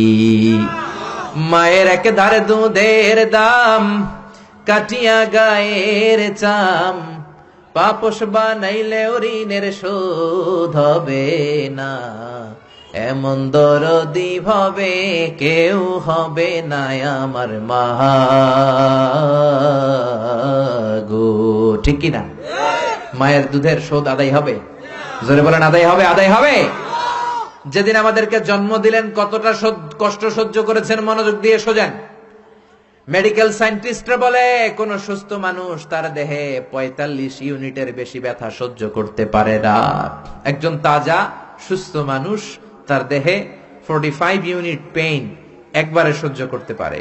ব্যথার মাত্রা যদি 45 ইউনিটের বেশি হয়, লোকটা হয় বেহুশ নয় মরে যাবে। আমার আর আপনার মা আমাদেরকে জন্ম দিতে যে 57 ইউনিটেরও বেশি ব্যথা সহ্য করেছেন, 57 ইউনিট প্লাস। কেন ইমাজিন, এটা কি কল্পনা করতে পারেন? কল্পনা করতে পারেন? 57 ইউনিটেরও বেশি। যেই ব্যথাটা কোনো অ্যাক্সিডেন্টে আপনার দেহের 20টা হাড্ডি একসাথে ভেঙে গেলে যত ব্যথা, তার চেয়েও বেশি ব্যথা। চিল্লা এখন আল্লাহু আকবার। এজন্য আল্লাহ ডেকে বললেন, খবরদার মায়ের সাথে বেয়াদবি করো না। মায়ের সাথে বেয়াদবি করলে তোমার কোনো আমল কাজে আসবে না। বিশ্বনবীর জলিল কদর সাহাবার নাম ছিল আলকামা। কি নাম? আরো জোরে বলেন, কি নাম? আলকামা অসুস্থ, ইন্তেকাল করবে, মুমূর্ষ, কিন্তু মুখ দিয়ে কালেমা বেরোয় না। তার আত্মীয় স্বজন সবাই মিলে তার সামনে কালিমা পড়ে, কিন্তু কালিমা বেরোয় না। 3 দিন বিছানায় পড়া। কয়দিন? বিশ্বনবী বলেছেন, লাকিনু মাউতাকুম লা ইলাহা ইল্লাল্লাহ। তোমরা তোমাদের মুমূর্ষ মৃত রোগীদের সামনে বসে লা ইলাহা পড়ো। কি পড়ো? কিন্তু বললেন না লা ইলাহা পড়েন, লা ইলাহা পড়েন। অনেকে মারা যাবে, দাদা মারা যাবে, চাচা মরে যাবে, বিছানায় পড়া, কানের সামনে যায় ঠিক লা ইলাহা পড়েন, লা ইলাহা পড়েন। এরকম জোরাজুরি করবেন না, তার রুহু বেরোচ্ছে, এমনিই তো একটা জ্বালা। আবার যদি আপনি চাপাচাপি করেন, সে যদি বলবে না পড়ুন না, ঝামেলা আছে না নাই? এজন্য বিশ্বনবী বললেন, জোরাজুরি করো না, কানের সামনে যে আস্তে আস্তে তার সামনে যে পড়তে শুরু করে দাও, লা ইলাহা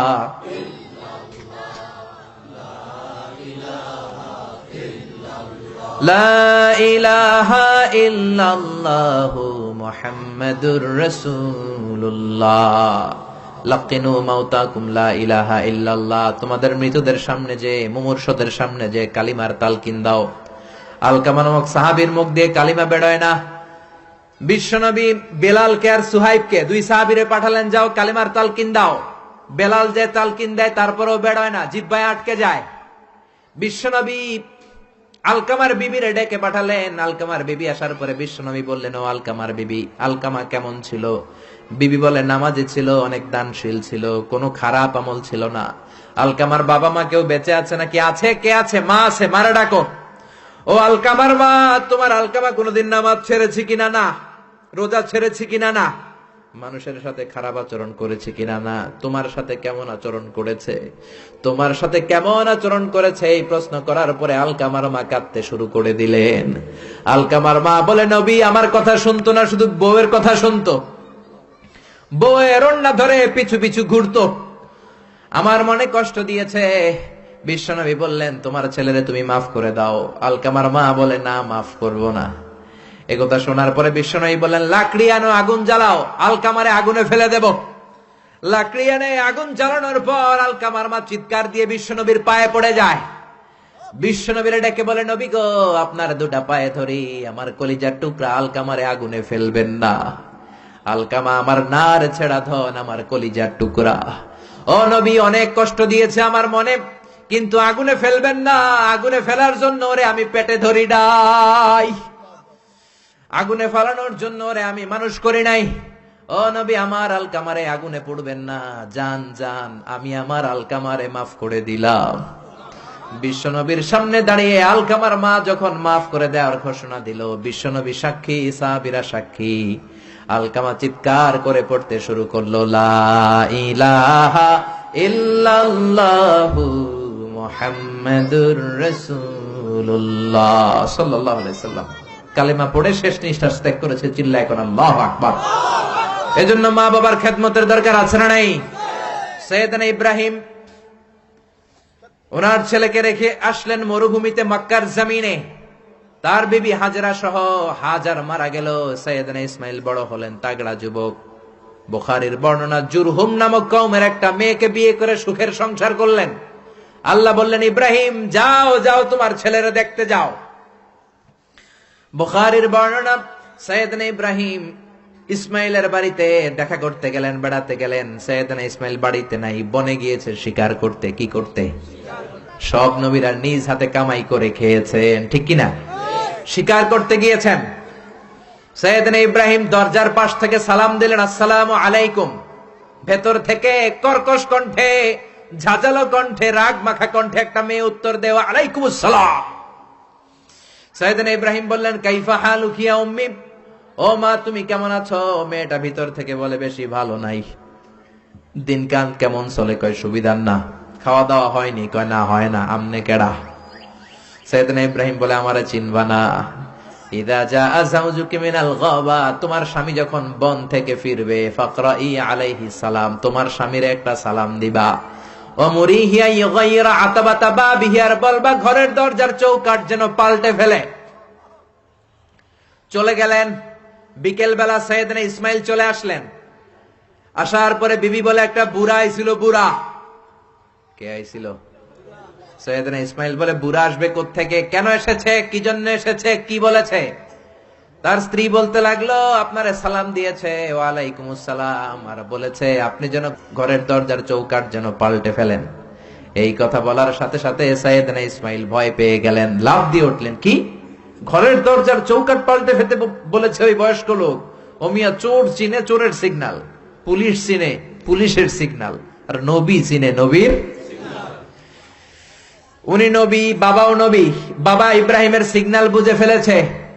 চিৎকার দিয়ে বলে, ও কপাল পুল্লি, তুই কপাল পুল্লি, নিজের কপালে নিজে কুড়াল মারলি, যারে বুড়া বইলা গালি দিলি, বুড়া না তোর শ্বশুর, আমার বাবা ইব্রাহিম খলিল। আমার বাবা যেই কথাটা বলে গিয়েছে, কথাটা তো সুবিধার না, এটার গ্রিন সিগন্যাল না, রেড সিগন্যাল।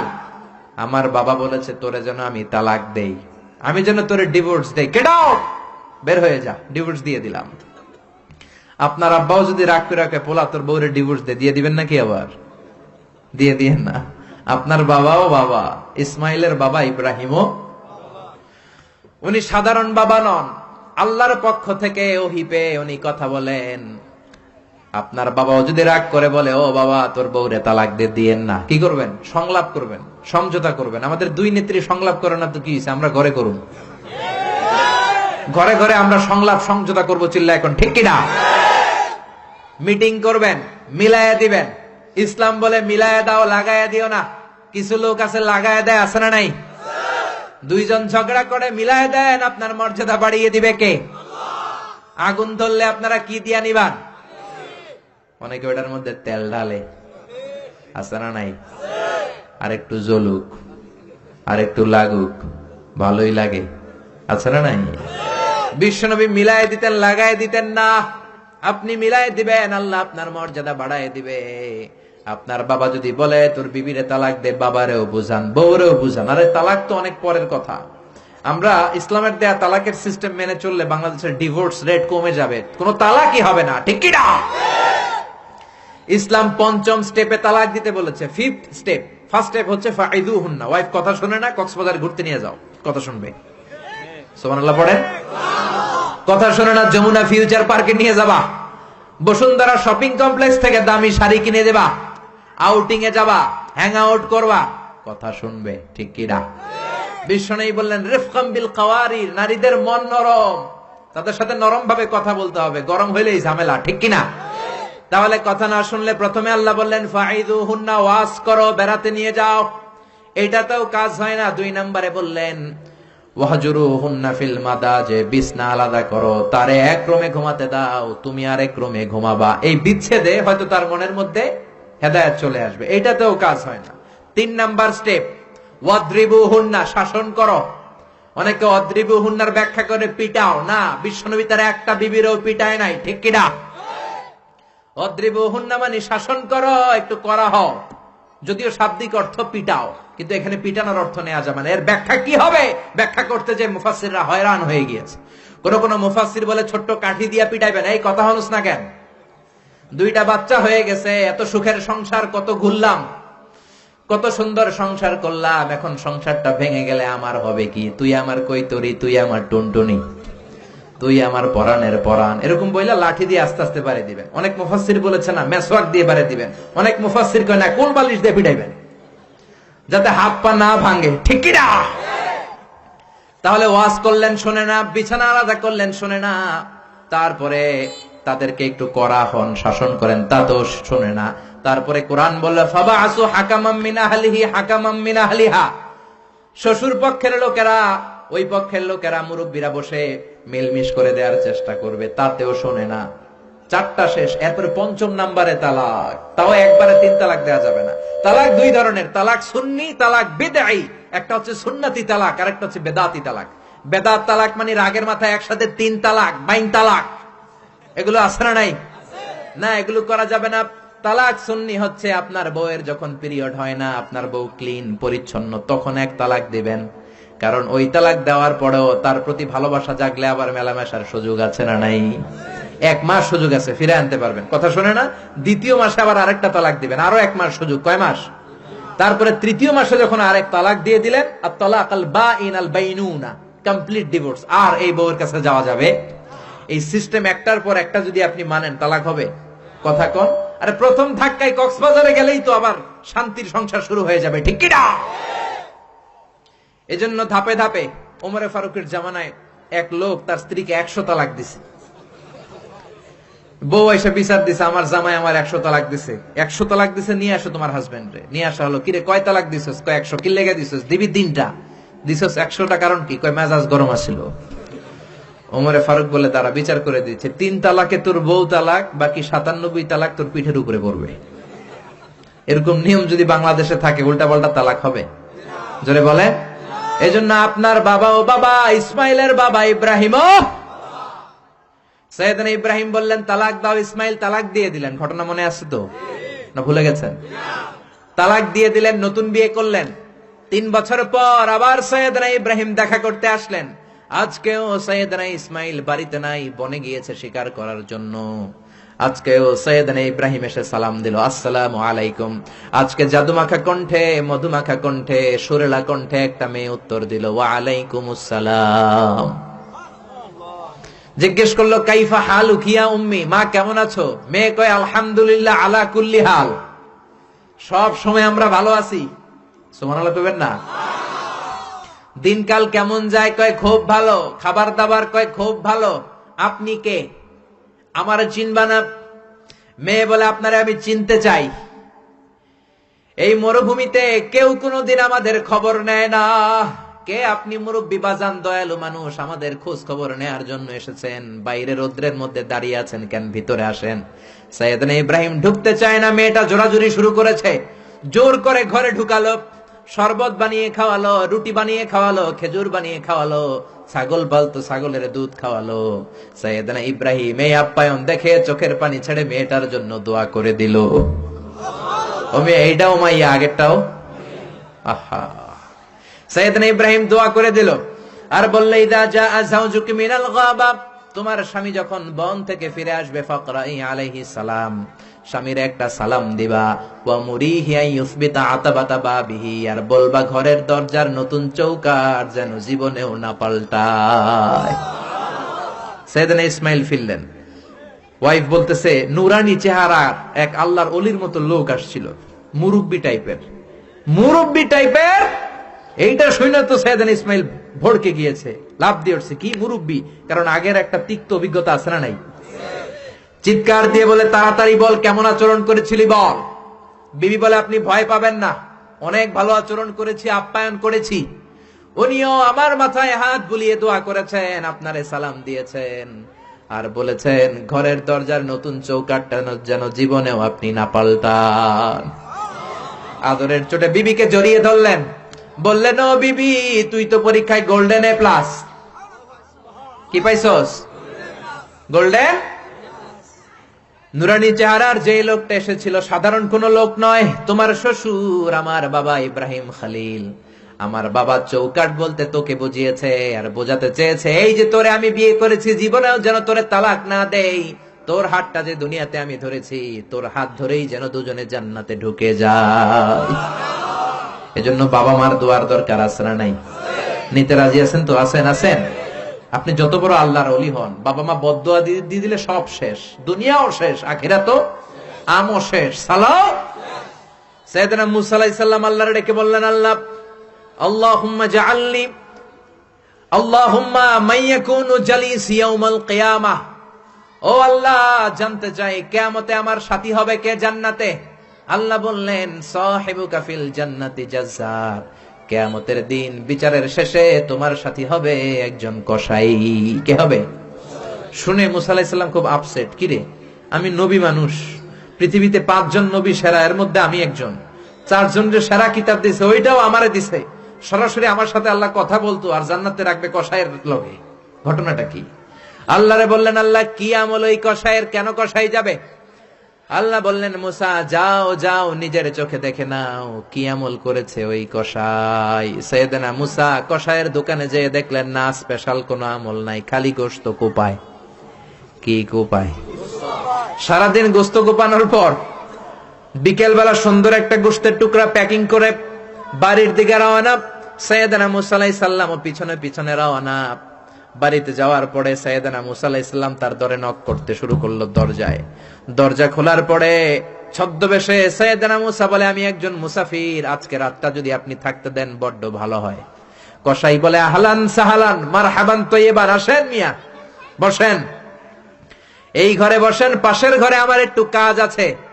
পাশের ঘরে কসাই ঢুকে মাচা থেকে একটা বৃদ্ধা মহিলাকে নামিয়ে নিজ হাতে গোসল করিয়ে টাওয়াল দিয়ে হাত পা মুছে দিয়ে নিজ হাতে গরুর গোশত রান্না করে নিজ হাতে রুটি বানিয়ে ওই মহিলার মুখের মধ্যে রুটি আর গোশত তুলে দিতে লাগলেন। বৃদ্ধা মহিলা রুটি খেতে খেতে চোখের পানি ছাড়ে আর মুচকি মুচকি হাসে। খাওয়ার পরে মহিলা দুই হাত তুলে আল্লাহর কাছে দোয়া করে।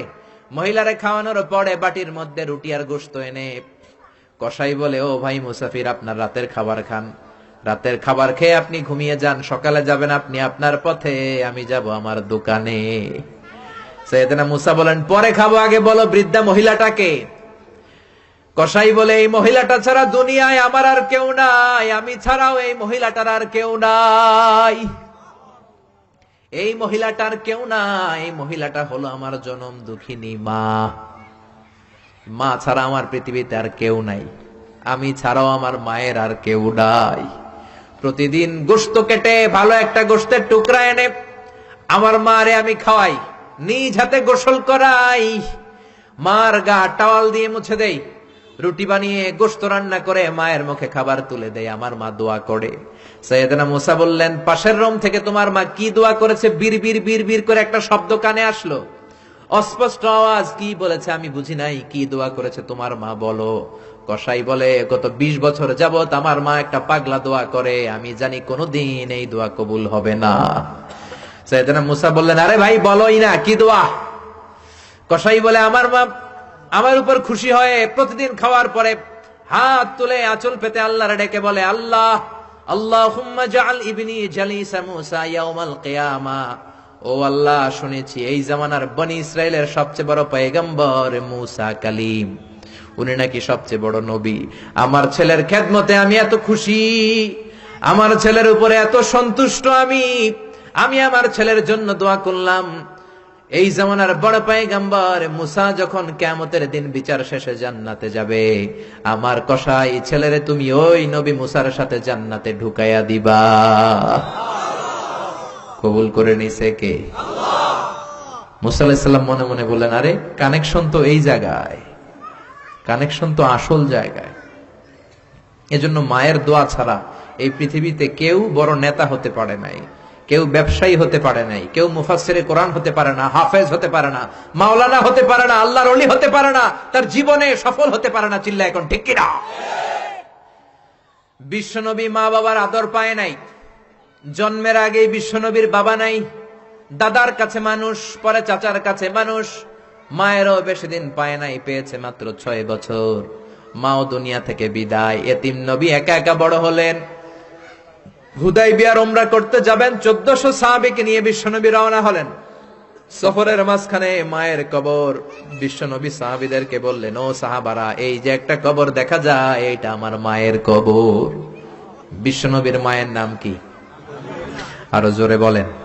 তোরা দেখে যা আমিনা মায়ের কোলে, মধু পূর্ণিমারি সেথা চাঁদ দোলে, যেন উষার কোলে রাঙা রবি দোলে। তোরা দেখে যা আমিনা মায়ের কোলে, কলমা খুলুকে আজি ধ্বনি ওঠে কে এলোই, কালেমা শাহাদাতের বাণী ঠোঁটে কে এলোই, পড়ে দুরুদ ফেরেশতা বেহেশতের দুয়ার খোলে। তোরা দেখে যা আমিনা মায়ের কোলে।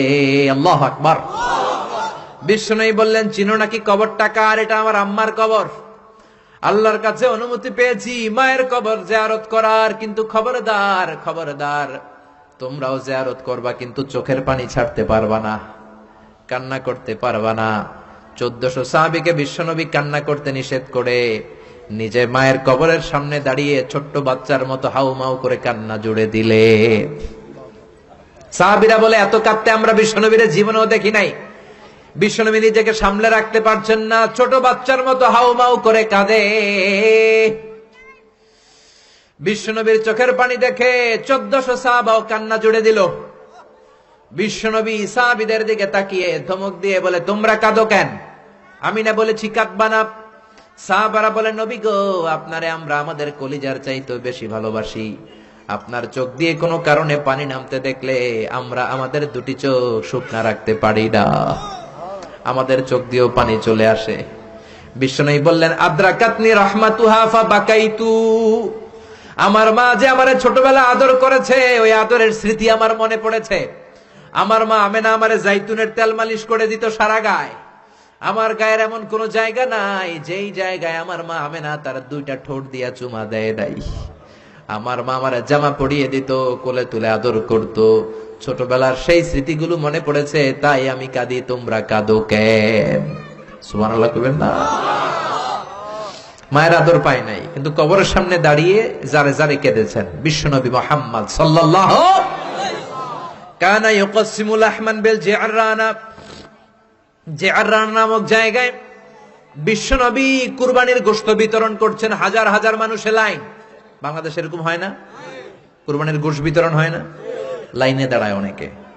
হাজার মানুষের মধ্য থেকে একজন বৃদ্ধা নারীকে বিশ্বনবী লাইন থেকে আলাদা করলেন। নিজের গায়ের চাদর বিছিয়ে বৃদ্ধা নারীটারে বসতে দিলেন। বৃদ্ধা নারীও বিশ্বনবীর সাথে লম্বা আলোচনা করলেন, মাথায় হাত বুলিয়ে দিলেন। বিশ্বনবী দোয়া নিয়ে বৃদ্ধা মহিলারে বড় একটা গোশতের টুকরা দিলেন। সাহাবারা বললেন, ও নবী, জীবনে কোনোদিন নিজের গায়ের চাদর বিছিয়ে দিতে দেখি নাই, কে এই মহিলা আপনার মাথায় হাত বুলিয়ে দেয়? বিশ্বনবী বললেন, বাবা ছাড়া দুনিয়াতে আসলাম, 6 বছর বয়সে মারে হারালাম, মায়ের বুকের দুধ আমার কপালে জোটে নাই। আজকে আমার চাদরের উপরে যেই মহিলাটারে বসালাম, এই মহিলাটা আমার দুধ মা হালিমা।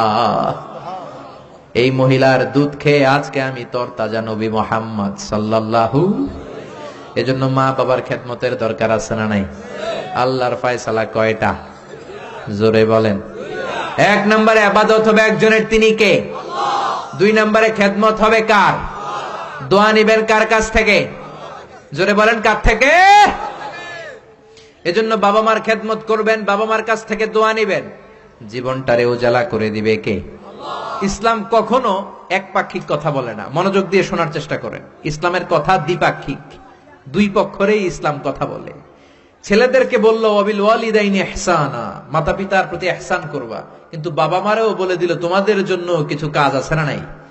ছেলের বাবা কিংবা মেয়ের বাবা হয়েছেন এখানে কে কে? হাত তুলে দেখান তো দেখি দেখি। ছেলের বাবা মেয়ের বাবা, মাশাআল্লাহ, কম না তো? আমিও আছি আপনাদের, হাত নামান। ছেলের বাবা মেয়ের বাবা। ইসলাম হচ্ছে ইটস এ ব্যালেন্সড রিলিজিয়ন, ভারসাম্যপূর্ণ জীবন ব্যবস্থা। বাবা মাকেও ইসলাম কিছু গাইডলাইন দিয়েছে, ওগুলো মানার দরকার আছে না নাই? বাবা মার জন্য প্রথম গাইডলাইন, ছেলে হোক মেয়ে হোক, শুকরিয়া হবে কার? কিছু লোক আছে ছেলে হলে এলাকার সবাইরে মিষ্টি খাওয়ায়, মেয়ে হইলে কাউরে শোনায় না। আছে না নাই? আনন্দপুরে নাই? না নাই, এদিকেও আছে। আল্লাহ বলেন, ইয়াহাবু লিমান ইয়াশাউ ইনাসান ওয়া ইয়াহাবু লিমান ইয়াশাউ যুকুর আও ইউযাওয়িজুহুম যুকরানা ওয়া ইনাসা ওয়া ইয়াজআলু মান ইয়াশাউ আকীমা ইন্নাহু আলীমুন কাদির। তিনি যাকে চান তাকে দেন ছেলে, আবার যাকে চান তাকে মেয়ে দেন, আবার যাকে চান ছেলেও দেন মেয়েও দেন। তিনি কে? আল্লাহ। আবার যাকে চান ছেলেও দেন না মেয়েও দেন না, তিনি কে? আল্লাহ। অনেক নিঃসন্তান লোক এই দেশে আছে না নাই?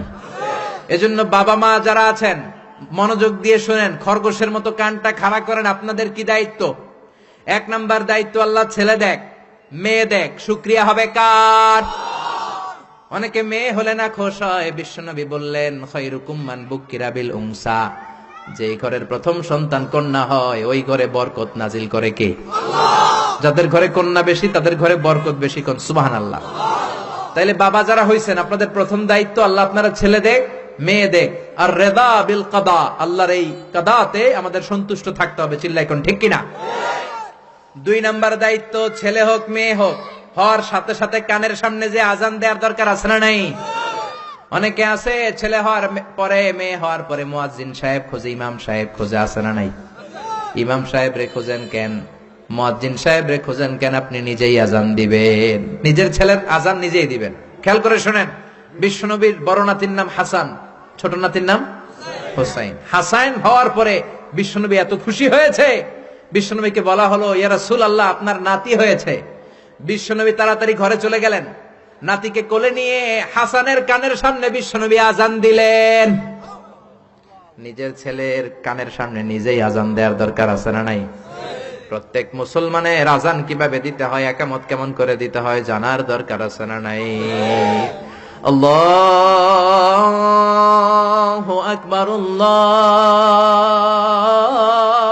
আকবার, আল্লাহু আকবার,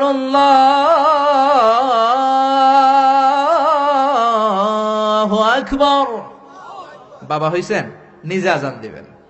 দাদা হইছেন, নাতির কাছে যে নিজে আজান দিবেন। চাচা হইছেন, নিজে দিবেন। ইমাম সাহেবের তো আনার দরকার নাই। বিশ্বনবী নিজের নাতি হাসানের কানের সামনে যে নিজে আজান দিয়েছেন। সুবহানাল্লাহ পড়েন। তার মানে বাবা মার 1 নম্বর দায়িত্ব, ছেলে হোক মেয়ে হোক, শুকরিয়া করবেন কার? 2 নম্বর দায়িত্ব, ছেলে হোক মেয়ে হোক কানের সামনে আজান দিবেন। 3 নম্বর দায়িত্ব, সপ্তম দিনে আকিকা দিবেন। কি দিবেন? কথা বলেন।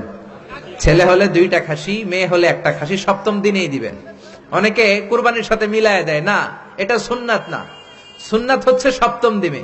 কোন কারণে সপ্তম দিনে দিতে পারেন নাই, তো আর কি করবেন? পরে যে সময় পান দিবেন। কুরবানির সময় দেন, আগে দেন, পরে দেন, সমস্যা নাই।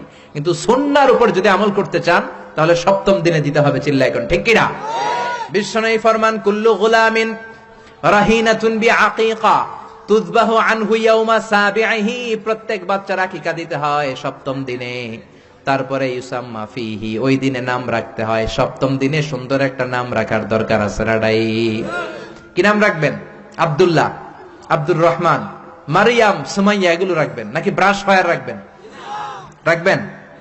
এক লোক নাকি তার ছেলে মেয়ের নাম রাখছে ব্রাশ ফায়ার। তো তার চাচা আসছে বেড়াতে ভাতিজার বাড়ি, ভাতিজা আপ্যায়ন করাচ্ছে। তা আপ্যায়ন শেষে চাচা বলে, ভাতিজা, শুনছি তোমার নাকি 1 ছেলে 1 মেয়ে, আমি তো কোনোদিন দেখি নাই, ডাক দাও না। ডাক দিছে ভাতিজা, ব্রাশ ফায়ার। ব্রাশ ফায়ার, ভয়ঙ্কর না শব্দটা? শুনলেই পিলে চমকে ওঠে, ঠিক কিনা? তো চাচাও বুড়া মানুষ, ব্রাশ ফায়ার শুনে দিছে দৌড়। চাচারে ধরার জন্য ভাতিজাও দৌড়, চাচাও দৌড়ায়, ভাতিজাও দৌড়ায়। পেছন থেকে ভাতিজা বলে, চাচা দৌড়াবেন না। চাচা কয়, বয়স আমার 80 হয়েছে, তুই আমারে ব্রাশ ফায়ার করিস না। ভাতিজা কয়, চাচা এটা তো ওই ব্রাশ ফায়ার না, আপনি না কইছেন আমার ছেলে মেয়েরা ডাক দিতে, তো আমার ছেলের নাম ব্রাশ রাখছি আর মেয়ের নাম ফায়ার, আমি আমার ছেলে মেয়েদেরকে ডাক দিছি, এরকম নাম রাখা যাবে? তার মানে সপ্তম দিনে আকিকা দিবেন। ইউসাম্মা ফিহি, সপ্তম দিনের নাম। ওয়া ইউহলাকু রাসুহু, মাথা হলক করবেন। ছোট্ট বাচ্চা 7 দিনে দেখবেন মাথার মধ্যে ছোট্ট ছোট্ট কিছু পশম আর চুল আছে না নাই, এগুলো ফেলে দিবেন। সুন্দর একটা নাম রাখবেন, ওই দিনে আকিকা দিবেন। ছেলের জীবনে বরকত ঢুকাইয়া দিবে কে? তারপরে 5 নাম্বার দায়িত্ব, ওয়াল ওয়ালিদাতু ইউরদি'না আওলাদাহুন্না হাওলাইনি কামিলাইনি লিমান আরাদা আই ইউতিম্মার রাদাআ। ছেলে হোক মেয়ে হোক 2 বছর দুধ খাওয়ানোর দরকার আছে না নাই? টানা 2 বছর দুধ খাওয়াবেন। অনেক মা আছে ছেলে মেয়েরে দুধ খাওয়াতে চায় না, ফিডার খাওয়ায়। কি খাওয়ায়? তো এই জন্যই তো আপনি বুড়া হইলে আপনারে বৃদ্ধাশ্রমে রেখে আসবে, কারণ কষ্ট তো আপনি সহ্য করেন নাই, ঠিক কিনা? অনেক মা আছে ডানু খাওয়ায়, ডানু ল্যাকটোজেন খাওয়ায়, ফিডার খাওয়ায়, বডি ফিটনেস নষ্ট হয়ে যাবে, এই জন্য। আছে না নাই? আপনার জন্য বৃদ্ধাশ্রম ওয়েট করছে। Old home is waiting for you. অপেক্ষা করেন, বয়স যখন 60-এর কোঠায় পৌঁছে যাবে আপনার আবাসস্থল হয়ে যাবে বৃদ্ধাশ্রম, ঠিক কিনা? এজন্য মায়েরা ছেলে মেয়েদেরকে 2 বছর দুধ খাওয়াবেন। জন্মের পরই মায়ের বুকে আল্লাহ এমন একটা দুধ দেয়, শাল দুধ বলে এটা। এটার মধ্যে এত nutrition, full of nutrition, rich nutrition দিয়ে আল্লাহ এটাকে তৈরি করে। সব ধরনের রোগের প্রতিষেধক আল্লাহ এটাকে দেয় এই ছেলের মেরিট বিকাশ হওয়ার জন্য, এটার মস্তিষ্কের বিকাশ হওয়ার জন্য, তার হাড্ডিগুলো শক্ত হওয়ার জন্য। রব্বুল আলামিন এই দুধের মধ্যে এমন কিছু নিউট্রিশন পুষ্টিগুণ দিয়ে দিয়েছে, গোটা বিশ্বের সব ডানু খাওয়াইলে ওটা পাওয়া যায় না, ঠিক কিনা? এজন্য 2 বছর দুধ খাওয়ান। এরপরে ছেলে যখন আব্বু আব্বু বলে, আম্মু আম্মু বলে, তার হাতে কোরআন তুলে দেন। কি তুলে দেন? সবার আগে কোরআন, পরে অন্য জ্ঞান। Teach your children the holy Quran, the holy Quran will teach your children everything. আপনি আপনার ছেলেরে কোরআন শিখান, কোরআন আপনার ছেলের গোটা বিশ্ব শিখাই দিবে। চিল্লায় বলেন ঠিক কিনা? এরপরে দায়িত্ব হচ্ছে হুব্বুহুম ওয়া কাদাউল ওয়াক্তি মাআহুম, তাদেরকে ভালোবাসবেন, তাদেরকে সময় দিবেন, নিয়ে বেড়াতে যাবেন। এখন আধুনিক কিছু ফ্যামিলিতে বাবাও চাকরিজীবী, মাও চাকরিজীবী, এরকম মডার্ন ফ্যামিলি আছে না নাই? বাবা মা যখন চাকরির জন্য বেরোয়, ছেলে মেয়ে থাকে ঘুমে, আবার রাত্রে যখন ফিরে তখনও থাকে ঘুমে। শুক্রবার ছাড়া বাবা আর ছেলের দেখা হয় না, এরকম ফ্যামিলি আছে না নাই? তো এই বাবার জন্য বৃদ্ধাশ্রম আছে না নাই? জোরে বলেন, জোরে বলেন। এজন্য সময় দিবেন, সময় কাটাবেন। অনেকে বাবাও চাকরি করে, মাও চাকরি করে, ছেলে মেয়ে মানুষ হয় কাজের মেয়ের কাছে। তো কাজের মেয়ের কাছে যদি ছেলে মেয়ে মানুষ হয়, তারা কাজের মেয়ের আচরণ নিয়ে বড় হবে। আপনার মেধা, বুদ্ধি, মনন, আপনার আচরণ তো তারা পাবে না, তারা পাবে কাজের মেয়ের আচরণ, ঠিক কি না? আকরা ইবনে হাবিস আত-তামিমি বিশ্বনবীর সাহাবী, বিশ্বনবীর পাশে বসা। বিশ্বনবী একবার হাসানকে কোলে নেয়, হাসান নামে হোসাইনকে কোলে নেয়। বিশ্বনবী একবার হাসান রে চুমু দেয়, আর একবার হোসাইন রে চুমু দেয়। আকরা ইবনে হাবিস আত-তামিমি বলে, নবী গো, আপনি আপনার নাতিকে এত আদর করেন। রব্বুল আলামিন আমাকে 10টা ছেলে দিয়েছে, আমি আমার কোন ছেলের জীবনে একটা চুমু দেই নাই।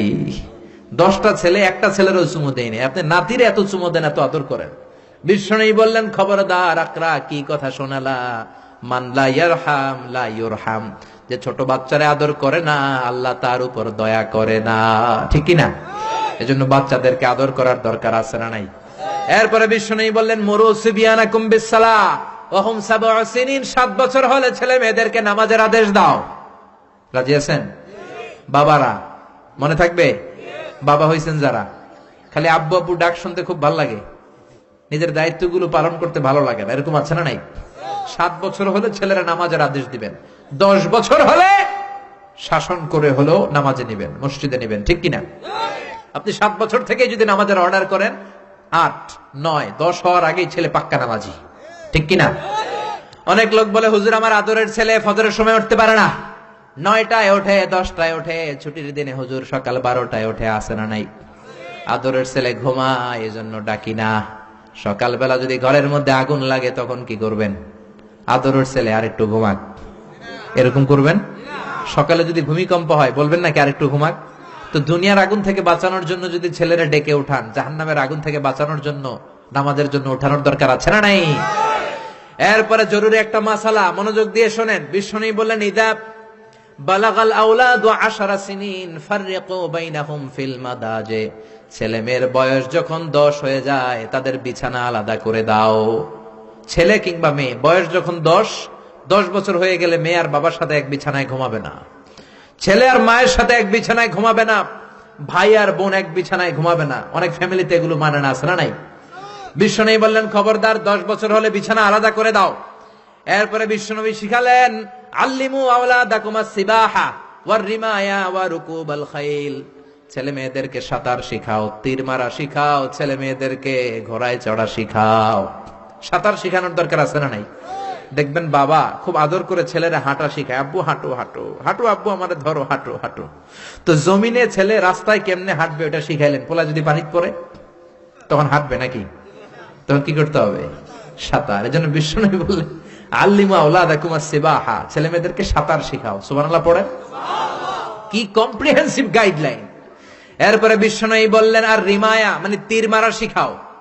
এখন তো তীর মারামারি নাই, এখন আত্মরক্ষার কৌশল শিখাবেন, কেমন করে প্রতিকূল পরিবেশে বেঁচে থাকতে হয় শিখাবেন, পৃথিবীর সংগ্রামে কেমন করে টিকে থাকতে হয় শিখাবেন। সন্তানকে কখনো ননির পুতুল করে গড়ে তুলবেন না, কষ্ট সহিষ্ণু করে গড়ে তুলবেন। আপনি বেঁচে থাকতে একটু কষ্ট করাতে করাতে করাতে করতে অভ্যস্ত করবেন, তাহলে তার জীবনটা চমৎকার কাটবে। চিল্লা এখন ঠিক কিনা? এরপরে বিশ্বনবী বললেন, রুকুবাল খাইল, কেমন করে ঘোড়ায় চড়তে হয় শিখাও। এখন ঘোড়া নাই, তাহলে গাড়িতে কেমনে চড়তে হয় শিখাবেন, ঠিক কিনা? কেমন করে সাইকেল চালাতে হয় শিখাবেন। 9 নম্বরে বিশ্বনবী বললেন, আর নিকাহ, সময় মতো ছেলে মেয়েদের বিয়ে দিয়ে দিবা। মেয়ের বয়স 25, ছেলের বয়স 30, এখনো বিয়ে হয় না, এরকম আছে না নাই? ওই বাপ মা গুলার কিয়ামতের দিন কাঠগড়ায় আসামি করবে কে? এই বিয়ে না করানোর কারণে তাদের চরিত্র যতটুকু নষ্ট হয়েছে, যে অন্যায়গুলো তারা করেছে তার পার্সেন্টেজ গুণা বাবা মার কাঁধে আছে না নাই? এখন দেরি করে বিয়ে হয়, ছেলে কয় হুজুর দোয়া করবেন, আগে নিজের পায়ে দাঁড়াই। তো এতদিন কার পায়ে দাঁড়াইছো বাবা? আগে আগে বিয়ে করাই দিবেন। তাহলে এই পর্নোগ্রাফির সমাজে যে একটা ভয়ঙ্কর সময় আমরা কাটাচ্ছি, ইউটিউবে একটা শব্দ লিখে সার্চ দিলে নেকেড ফিল্ম গুলো চলে আসে, ঠিক কিনা? চাইলেও ইমান বাঁচানো যায় না, চাইলেও চোখের হেফাজত করা যায় না। এই ভয়ঙ্কর সমাজে ছেলে মেয়েদেরকে আগে আগে বিয়ে দিবেন। রাজি আছেন তো? সবাই রাজি? সব শেষে বিশ্বনবী বললেন, ও দুনিয়ার বাবারা, তোমাদের জন্য আল্লাহর শেষ আইন, ইউসিকুমুল্লাহু ফি আওলাদিকুম লিযযাকারি মিসলু হাযযিল উনসায়াইন। দুনিয়াতে বাবা যারা হয়েছো, মরার আগে উত্তরাধিকার সম্পদ বন্টনের সময় ছেলেরে যতটুকু দিবা, মেয়েরে দিবা অর্ধেক। কার আইন? জোরে বলেন, কার আইন? ছেলেরে যতটুকু দিবেন, মেয়েরে দিবেন অর্ধেক। ছেলেরে 10 লাখ দিলে মেয়েরে, নাকি মেয়ের লেগে দোয়া করে দিবেন? অনেকে কয়, মা তোর লেগে দোয়া করে দিলাম, তোর বাইরে সব দিয়ে দিলাম। তো দোয়া তো আপনি করবেনই, দোয়া ছেলের জন্য করবেন, মেয়ের জন্য করবেন, কিন্তু যে যেটার প্রাপ্য তাকে ওইটা দিবেন। রাজি আছেন তো? তাহলে আমরা বাবা মার কাছে দোয়া চাইবো, তাদের খেদমত করবো, আমাদের জীবনকে উজালা করে দিবে কে? আর বাবা মা আমাদেরকে ভালোবাসবে, আমাদেরকে গঠন করবে, তাহলে তাদের জীবনকেও নুরানি করে দিবে কে? আল্লাহ আমাদের সবাইকে কথাগুলো বুঝার ও আমল করার তৌফিক দান করুক। আমরা পড়ি আমিন। আপনারা সবাই ভালো থাকবেন, সুস্থ থাকবেন, কোরআনের সাথে থাকবেন। আসসালামু আলাইকুম ওয়া রাহমাতুল্লাহি তাআলা ওয়া বারাকাতুহু। নিয়মিত ইউটিউব ভিডিও দেখতে সাবস্ক্রাইব করুন। নতুন নতুন ভিডিও পেতে ঘন্টা বাটনটি চাপুন।